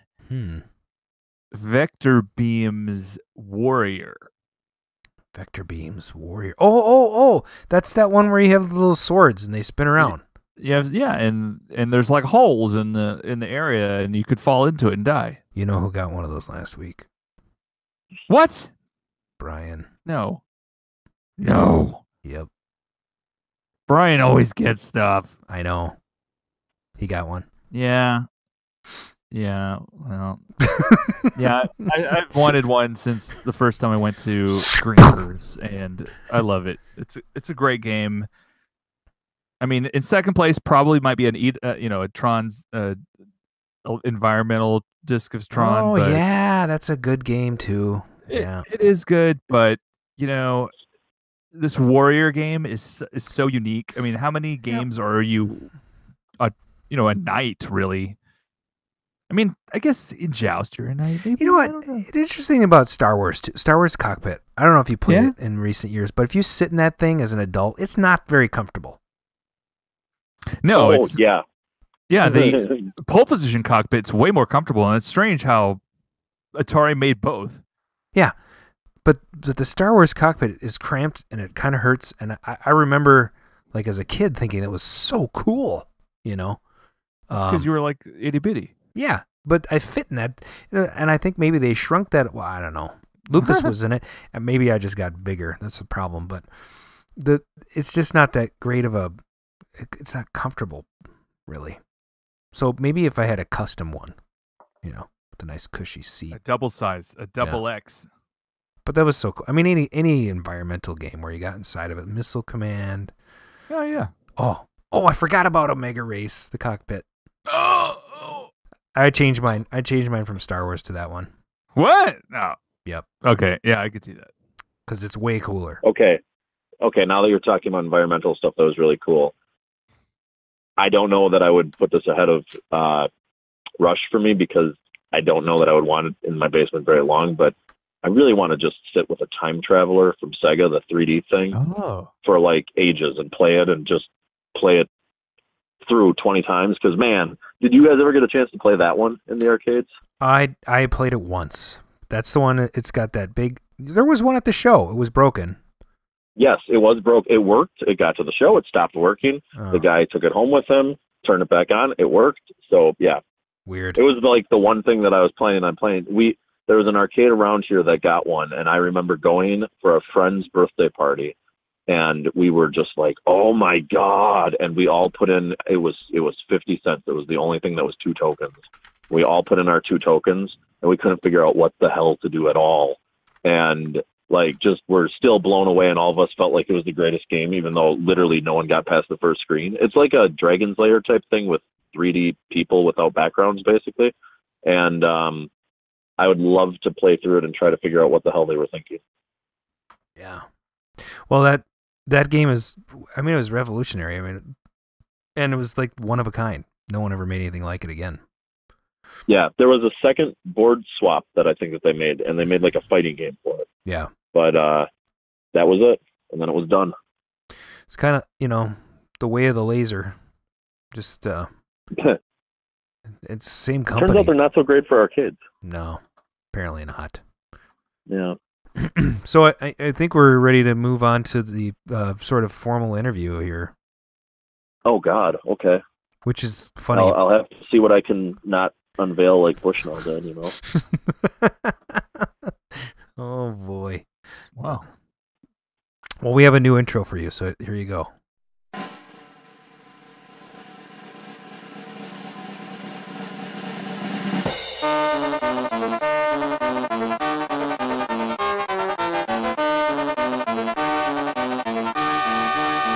Lots of fanfare for Dan Lucen. Welcome to the show. Again. Wow. That was the most fanfare I've ever had for myself in my entire life. So thank you for that. You're welcome. And I think you're here to talk a little bit about a little thing called Midwest Gaming Classic. Yes, on the DeLorean podcast, right? Yes, this is the DeLorean. Welcome to the DeLorean podcast. DeLorean contest. All right. Well, my goal then is going to be to have a DeLorean on the floor, so we'll see how that works out. Yeah. Gonna have to get one up from Austin, Texas. Yeah. Oh, you guys think that I'm kidding that I haven't already spoke with people? Oh, no, yeah, that's. I know cool. I know a guy in your area actually. I may or may not know a guy that has something that I'm not going to reveal right now because it's currently not something that's a go. So, yeah. Best not then. There's so much in the works this year. It's crazy what you can do when you've got 65,000 square feet that you found. Whoa. Yeah. Speaking of that, you have a new location. Tell us a little bit about it. Yeah. So we're moving downtown to a place called the Wisconsin Center, which is the largest convention center in the state of Wisconsin. So and it's located in Milwaukee. Thank you for that. In our big old state of Milwaukee. Good God. Let me try that again. In our big old state of Wisconsin, that's full of cows, cheese, and the city of Milwaukee and Madison, we have a few convention centers, not really that many, but one of them is very big, and it's this one that's located downtown. So the entire convention center has approximately, I think it's about just under 500,000 square feet, and we are using about 135,000 square feet of it this year. Whew, that's pretty awesome. Yeah, and to put that into perspective, by the way, if anybody's been to our show before, first of all, people would always be like, oh man, this show is great, but you guys have to realize that you are running out of space. You should really think about that. To which I always would say, we attached a giant tent to the back of the building. And they would always be like, yeah, but that can't be that hard. And I was always like, yeah, that tent cost $40,000. Ha ha ha. So we knew that we needed more space. But in the past, there was issues always with moving to this location. And we talked with them every single year about moving downtown. And every single year we got to something that was the thing that was the showstopper. So like one of the more recent times, we said to them, okay, we're all good to go. We just need to figure out what we can do for electrical. And they were like, all right, it'll be $250 per electrical outlet they use. Are you kidding me? Okay, well, yeah. And I was like, well, can we use like power strips and stuff? Can we plug in our power grids? And they were like, no, you'll have to do $250 per outlet, and you can't plug more than 1 in 10 outlet. I was like, we're an electronic gaming show. That's $250,000. The show's never come close to grossing $250,000. Right. Man, we have to pay for other stuff. So no, can we work on that? And the answer in the past was always no. This year, to tell you how serious we were about it, I run the show with my partner, Gary, and we've been running the show now. This will be our 18th year. What was that? The Goat Store. Yep, exactly. And we went, so we had this meeting set up for Wednesday, and we had a meeting with the Sheraton set up on Friday. And I said to Gary, I said, hey, do you want to go to these? And he was like, dude, I've got a real job right now. Like I can't get out for both. I can take off one of the 2 days. Which one's more important? And I said, well, which one do you think? And he said, well, is there any chance we're moving from the Sheraton? And I kind of laughed. And I said, no. And he said, all right, well, then I'll go to the Sheraton. And so went downtown and was meeting with them. And they were like, hey, here's the thing. And so they had stopped out at the show last year. And they came to us and said, here's how we would set up these rooms. Here's what we would do about this. Here's how you can do move in. Here's how we can do move out. We can make this so that it works so well for you guys. And I sat there and I was looking at everything that they were saying. And I was like, oh my God, like all of this will work. And so I started the questions that had always stopped us before. Well, how can we handle like setting up our own stuff? We basically use all of our own stuff. Is that okay? Yes, absolutely. Okay. Wow. What about electrical? We took pictures because they actually stopped out of the show last year. We took pictures of your electrical grid. We showed it to our electricians. You'll be able to plug it in for this cost, which was significantly reduced from the $200 per outlet cost. And so if you want to do that, you can come here and we can, get that in for a much more reasonable cost. And it was like, oh, wow. Okay. And so we walked down to the Sheraton. And then, I'm sorry, not the Sheraton. We walked down to the Wisconsin Center from where we had been having this meal. And I was texting Gary on the way, and I was like, oh, my God, like, this is an actual proposal this year. This isn't the usual, like, I get a free meal, and then we go, well, we tried because we did, and nothing worked.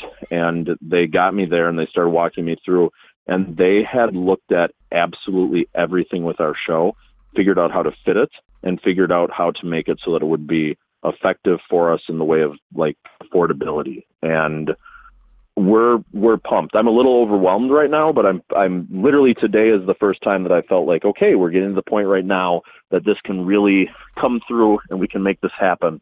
And I'm positive that everything about the show, and when I say everything, I mean everything about the show, is going to be improved from what it has been. Cool. So that's interesting you say that. I have a hard question. So Sheraton was actually pretty awesome, in my opinion, for bringing in games.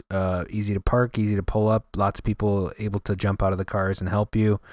What's the logistics going to be like for moving games and unloading them and loading them and such for the new location? We have one door that we're going to use. I'm kidding.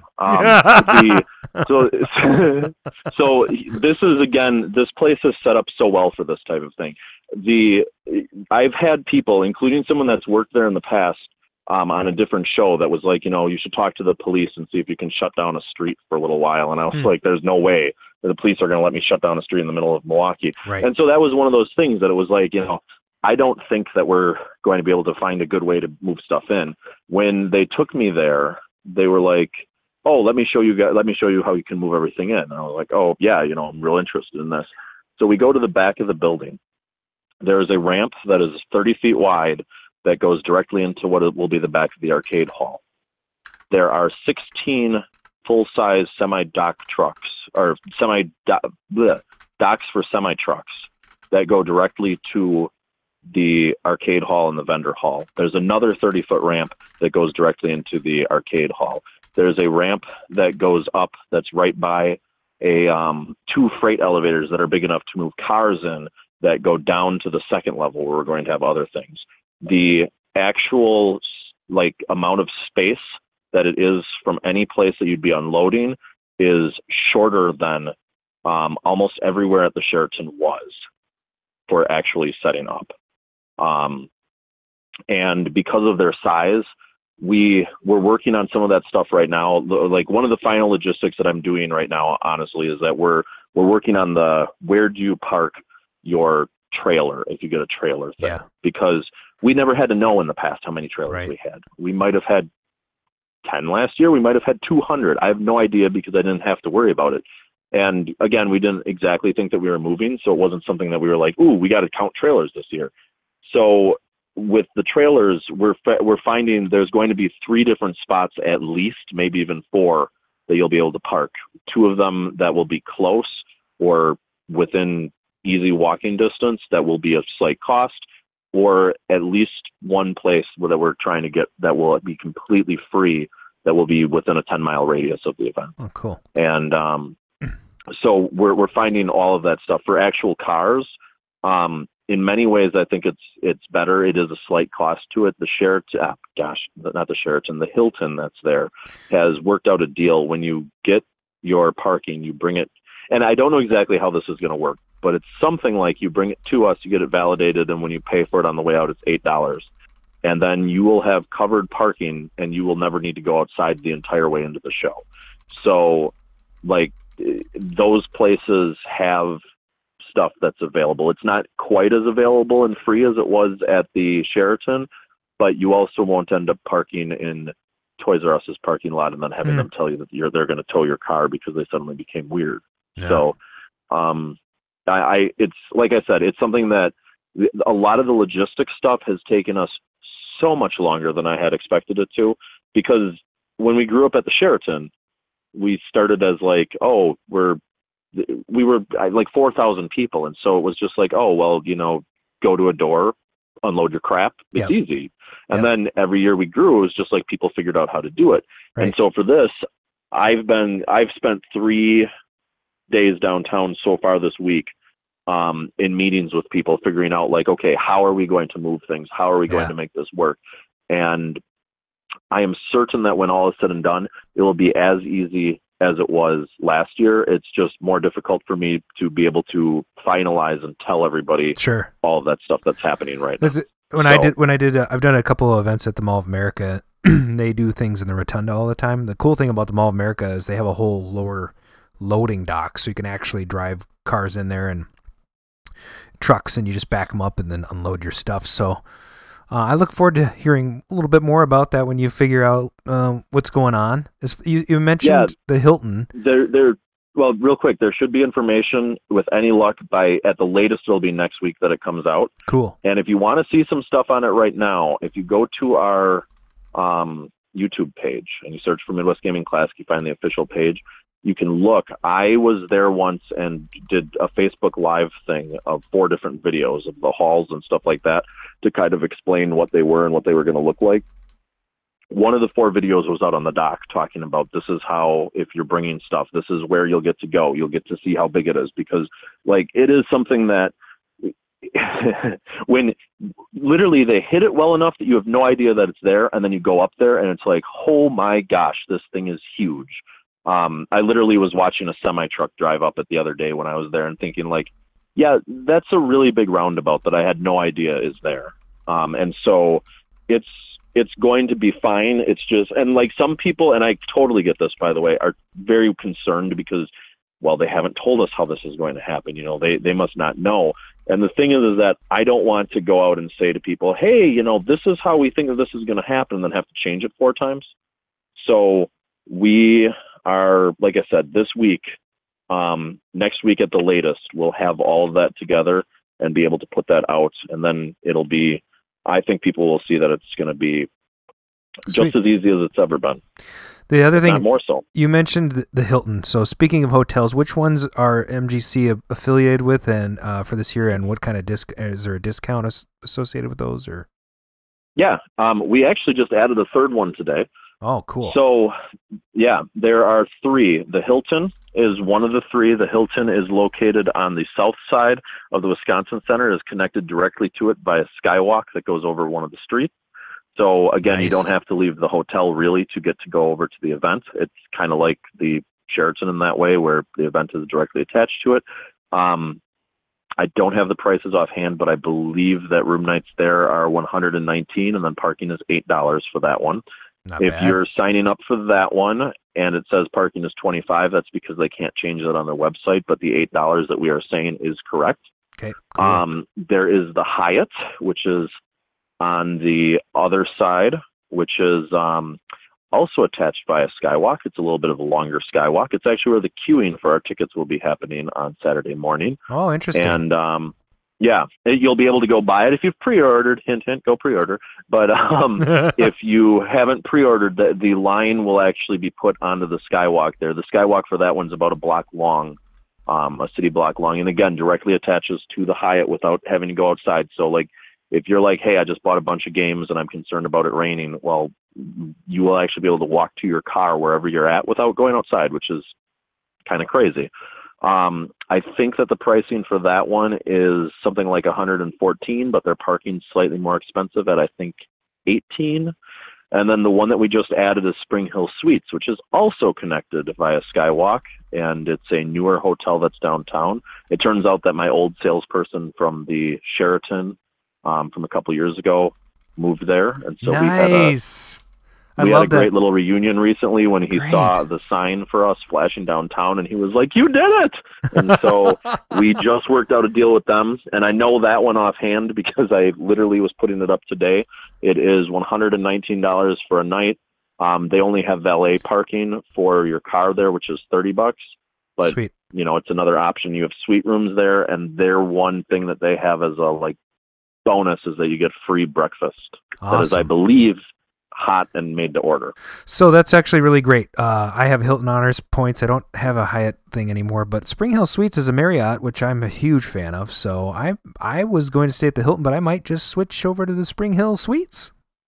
Yeah, well, and that's one of the things that's kind of spectacular about this. Last year, the Midwest Gaming Classic sold out the Sheraton in November. Mm-hmm. And the Sheraton was 350-ish rooms. We then went on to sell out 3 more partner hotels that were in the city that were all smaller. The Hilton itself downtown is 700 rooms. Wow. And so it's double the size, and it's also connected. The Hyatt is something like, I think, 300 more, and then Spring Hill is something like 150 more. I don't know if I'm getting those numbers exactly right, but I know that between the 3 of them, it's over 1,000 room nights. So we should not have any issues with completely selling out. We are getting close with one hotel on getting to the point that it's sold out. But if it does, then there's 2 other options. Sweet. That's By the way, the discounts, to get the discounts, just go to MidwestGamingClassic.com, click on location, and all 3 of them are listed there at the bottom of the page. Cool. Yeah. My question, how many games do you think that space could hold versus what was in the last location? Here's the way that I like to describe it to people. So the last location, now when you're talking games, I always like to clarify, what type of games do you mean?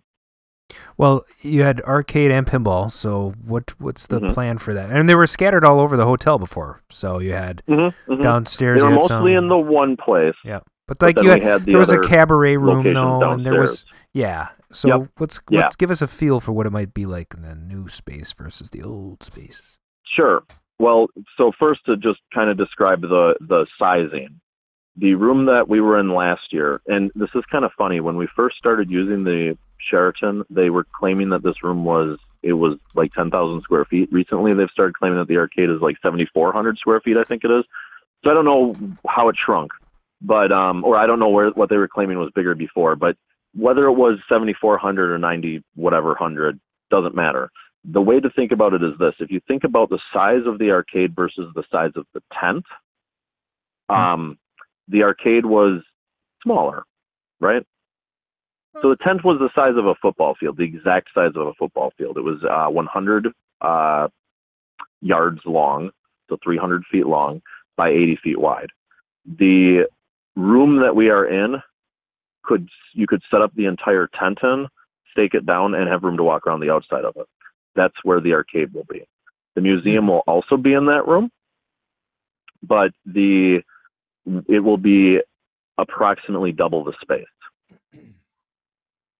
Dude, that's amazing. So, hey, as far as panels, are there any special rooms for panel discussions?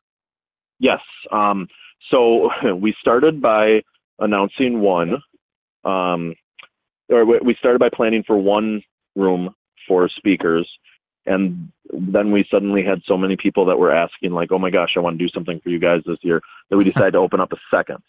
So we have two of them. Neither of them are in a restaurant or bar this year, which a lot of people will really appreciate, because at the Sheraton, that's just the only place that we could have for them. And so these are their own dedicated rooms. The bigger one will seat approximately 200 people. The smaller one will seat approximately 100 people. And we will have stuff going on in those areas throughout the day. There'll also be a third location just for video presentations. So, I mean, like, basically everything that we did last year is at least doubled in scope this year, which is just amazing, especially because we're already having to be like, okay, we got to figure out where to put this new thing, because like people keep coming up with more awesome stuff, which is awesome. And the good news is will just result in us getting more space at the Wisconsin Center in the future if that keeps happening. Nice. So you mentioned those video locations. Now, how do those compare? And I'm looking down here at some of the things that are going to be going on, like the music location, which I'm not even familiar with. Mm-hmm. What is this music location exactly? Well, the music location was at the show for I don't know, the last 5 years in right. the. I got to go to your show. I mean, I don't know why I haven't, but you haven't. Oh, okay, I know. Well, I'm a noob. That's all right. That's well, all right. We accept all comers. It's all good. Okay. He is from Houston, so yeah. Well, I mean, I was in that's Minnesota fair. for 10 years, but I never made it. So the funny thing is, it's it's 5 hours by car from Minneapolis to Milwaukee. Oh, I've been. Mm-hmm. And it's I've 5 been hours from Austin to Milwaukee by plane. Mm-hmm. It's hard to put the DeLorean on a plane, though. It depends on if you can get a transport plane. Well, it's only 18 hours by car, so yeah, right. You could do it. So we've had a. Sorry, since you haven't been there, let me describe it this way. We've had a 5 years ago-ish, we had some bands come to us and say, you know, hey, we'd love to do something to contribute to the show.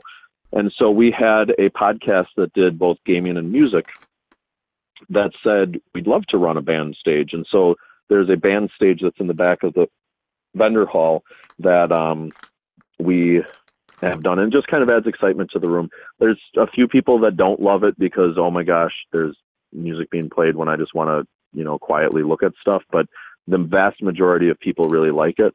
And this year we're toying with some different ideas, because since it's all an indoor location now, we need to obviously maintain like different things than what we had to do in outdoor locations. So we're figuring out exactly what we can do, but that will be in there somewhere. And it's like you just asked me about the one area that I'm still like literally debating back and forth. I was on the phone talking about that area for 30 minutes today downtown, trying to figure out where the best spot is. But yeah, it also uses, sorry, my brain is all over because I've been thinking about this so much. It also is our place where we have our cosplay tournament that's held at the end of the day. And so it's a large location that has been pretty popular. Last year, it's where Svengoolie held the cosplay contest, which was quite the hit. Huh. Yeah, my 18-year-old is going to participate in that next year. this year. Nice. Yeah, the whole thing is so. I'm always amazed by it because the truth of the matter is that while I'm one of the guys that's behind it, and I'm generally the guy that gets interviewed and stuff like that because I'm the content guy, Gary's the guy that like makes the money. Is kind of the joke between us. I'm the one that spends it. He's the one that makes it. So if you want to hear about like how we actually have a ticket system that works and stuff, Gary is totally the right guy to talk to. But then when it's like, what is going on? It's me. But it's also always fascinating because like almost everything is people that have come to me and said like, I love your show. What can we do to add to your show this year? What about this? And us just going yes and figuring out a way. And something that I love is that so many people, just because of our space constraints, they knew our space constraints in the past when we had 65,000 square feet.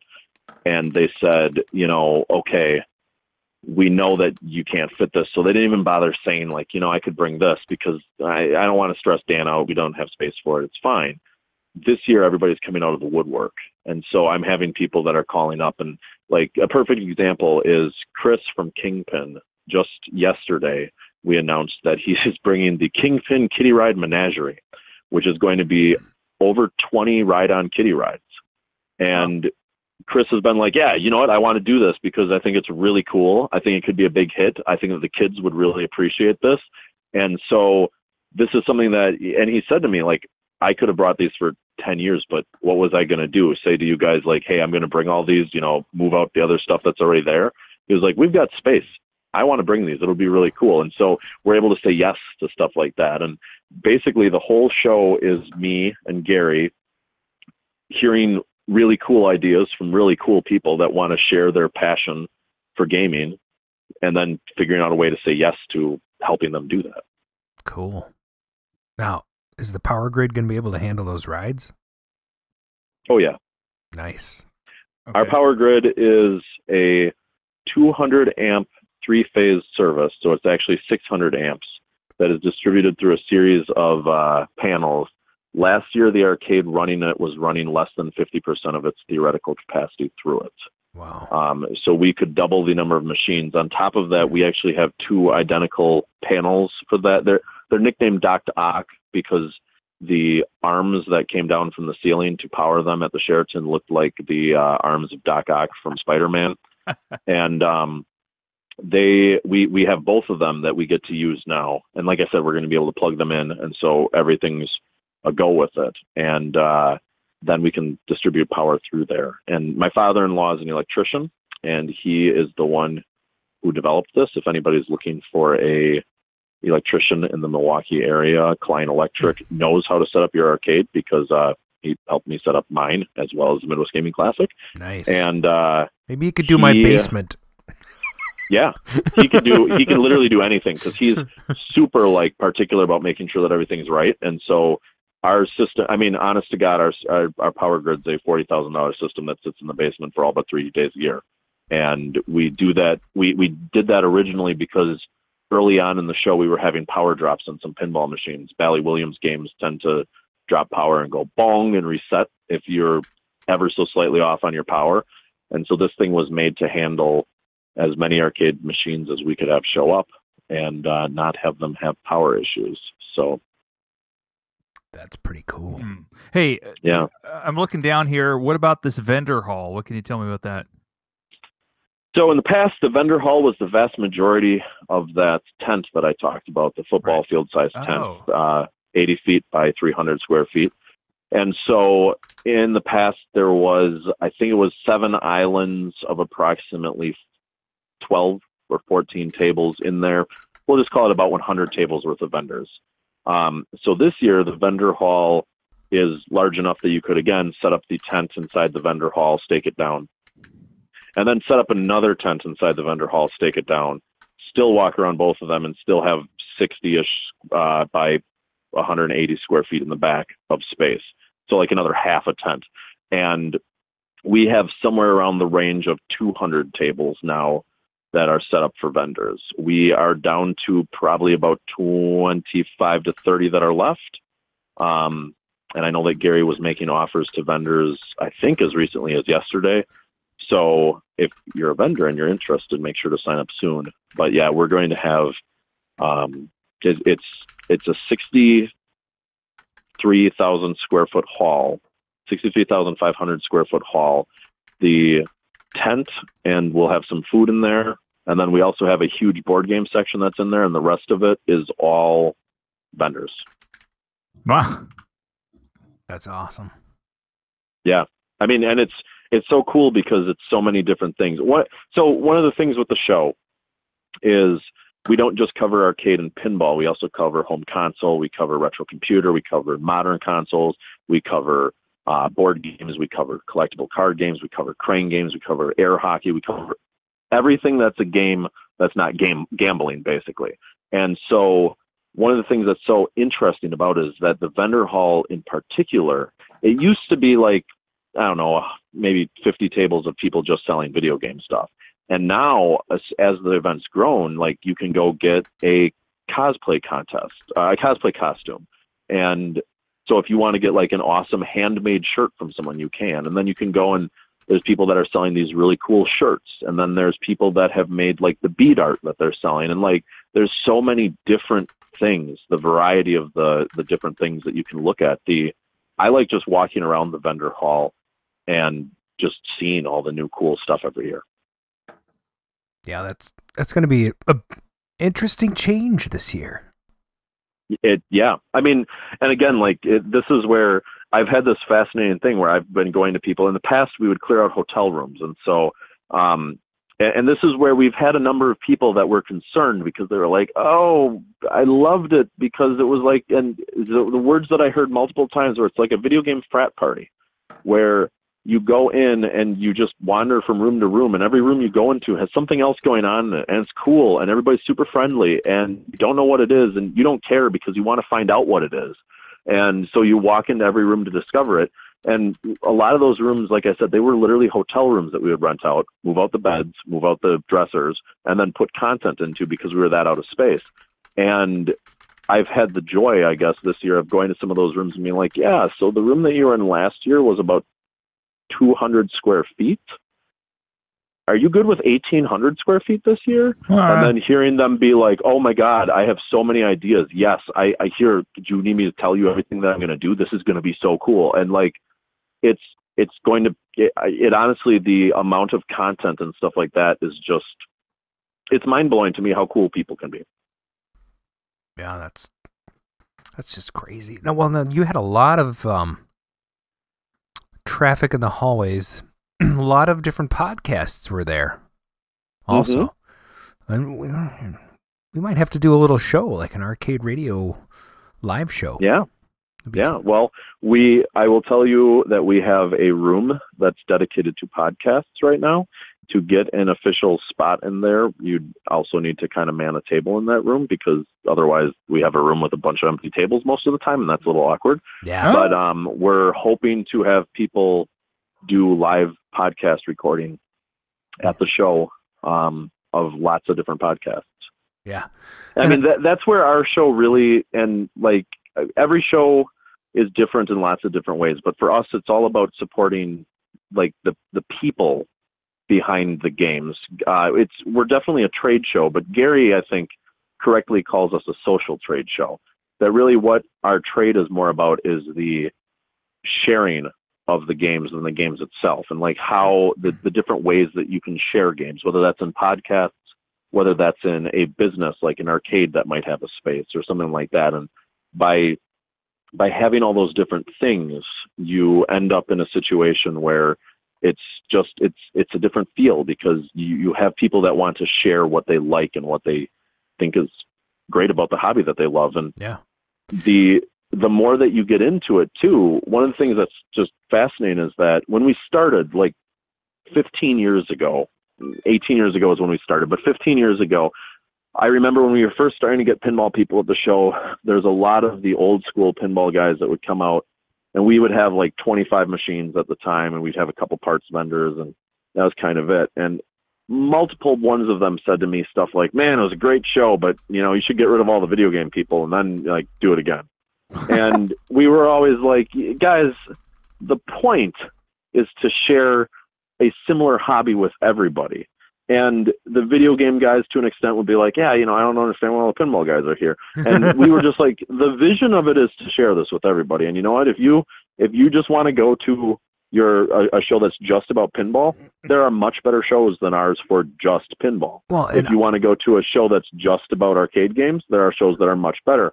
But as an overall event, if you have everything together, that's what I think is unique about us. Yeah. And now, what's so cool is that, like, there are people that I know that are pinball people who that's their main thing that they do, who now adore dressing up for the cosplay contest every year. Because, like, it's something that they would never do otherwise. Right. But what the hell? Let's go join into this world where these people are so passionate about this and they're accepting of us. Yeah. They don't care that what we did doesn't look quite as cool as what they did. They think that it's awesome. Yeah, and it's about acceptance. That sort of thing is, it's honestly mind-blowing. It's like it's something that I never expected from the show, and it is basically the only thing that is worth keeping it going for, because it's not like it's giant moneymaker or anything like that, but it's a time of the year that people get together and share being people with one another with a common interest of sharing gaming. Yeah. So, that's interesting because you touched on the thing about, you know, like there's the pinball guys and then there's the arcade guys, but there's also like the guys that just want to play consoles. My neighbor would love the computer room. Like that's all he would do. He'd be in the computer area the whole time, you know. And I guess he likes pinball too. But the whole point is that there's something for everybody, and then there's the chance for you to dabble. So if you've never seen some of these things, you can try them, you know. Right. And again, that's where for years when we started this, Gary and I felt stupid about, like, did we start the wrong thing? Because it took 5 or 6 years for anybody to care. And it was actually 2004 we held a show, and Gary and I were both working like 60 hours a week on it while holding down full-time jobs, while trying to be good husbands, while doing everything else. And we held this show, and we lost a bunch of money on it. And the people that came to the show, I was like, well, at least all these people will have really appreciated it because we did a good job. And I remember that night, it was the night that the show closed. I went to my computer and I sat down and I pulled up a couple message boards of people that I knew had been at the show. And I was like, oh man, at least I'm going to hear these good things. It'll make me feel better about this. And it wasn't positive. The people that were there were like, well, I went to Minutes Gaming Classic, and I own every Nintendo game except for 2, and those 2 games were not at the show. The show was a total disaster, and no one should ever go there. And Gary and I were both just like, all right, we're done. Like, this is stupid. Like, we did all of this work, we lost a ton of money, and all of these people thought that it was stupid. Like, why would we bother doing this again? And so in 2005, we tried stopping. We literally did not have the show. And about the same time that the show would be happening in 2005, we started to have people email and say, hey, what happened? This was like my favorite thing of the year. What can I do to bring it back? And since we also run the GOAT store, and that was the only thing that was saving us from completely like losing our cars and our apartments and stuff during running the show, those early years, we were like, well, we can't just tell them like we don't want to do this again because it sucked, because then they won't buy stuff from the GOAT store. So let's just come up with stuff that's too crazy that they'll never be able to pull off. And so we were like, ooh, great idea. So we came up with this list of crazy stuff that we were like, this all will seem sort of reasonable, but they'll never be able to pull this off. And we gave it to them. It was like a place that's twice as big for half the cost of last year. No one will ever find that. We looked everywhere. And then we said, okay, someone that will just sit at ticket taking all day long. No one will do that. If you're a gamer, you don't want to sit at tickets all day. And so we emailed like the 10 or so people that had contacted us. And then the thing that keeps the show going happened, which is that a week later, we got an email back from one of them that was like, all right, you know what, you guys just relax, we'll see what we can do. And Gary and I were both like, cool, it's done. A couple weeks later, got a call from one of them.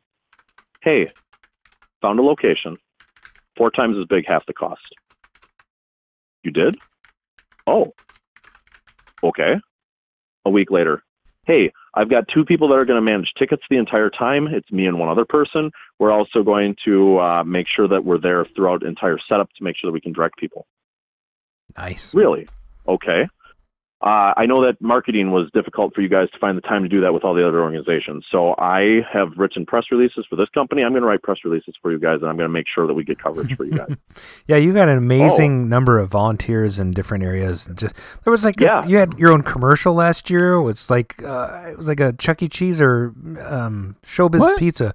Showbiz Pizza. Yeah, that was so cool. And like Billy Bob, you got Aaron Fector to do your commercial. Yeah.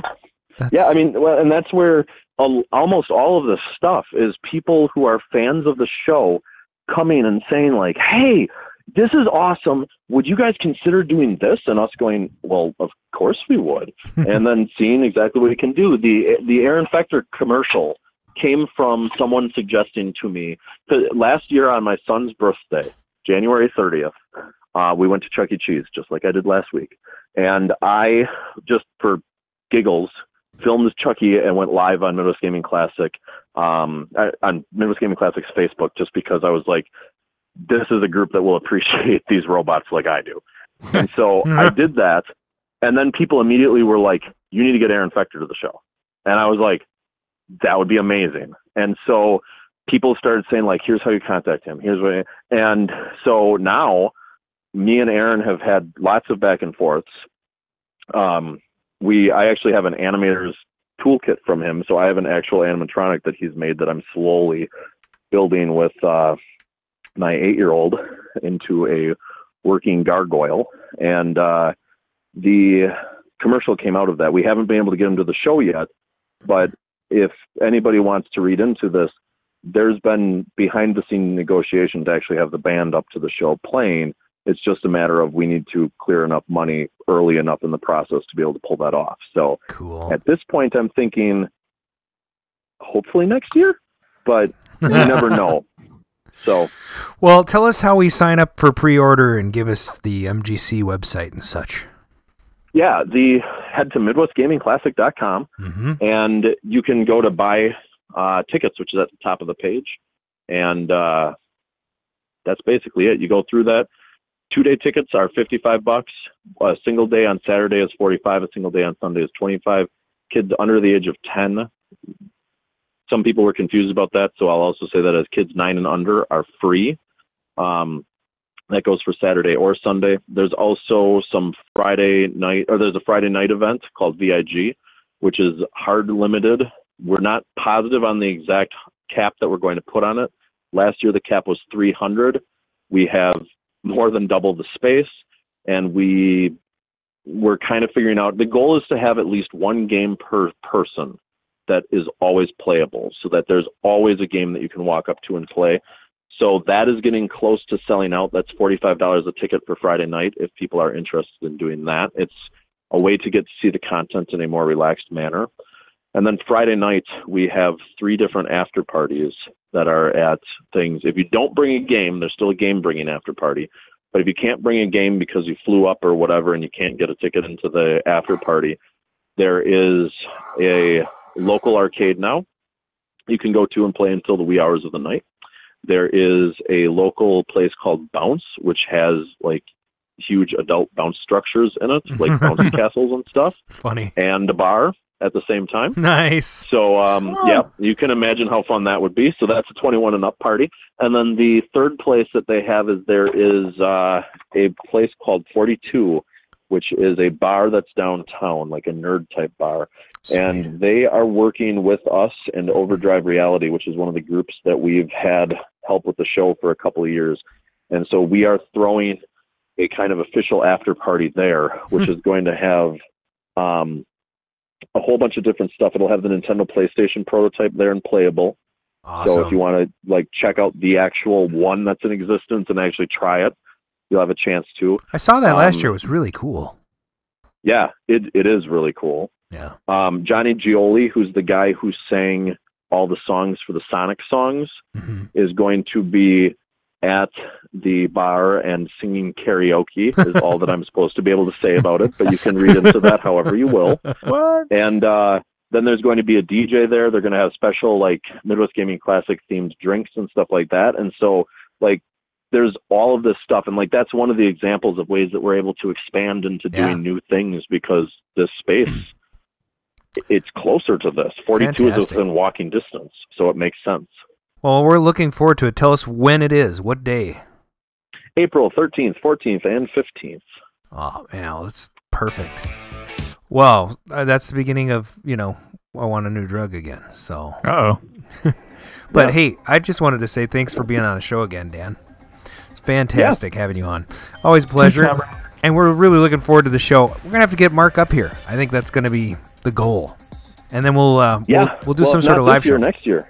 Yeah, and then we can figure out a way to, I got to talk with you offline, maybe figure out a way that we can pitch in at least so we can get our name in lights. And then, you know. Ooh.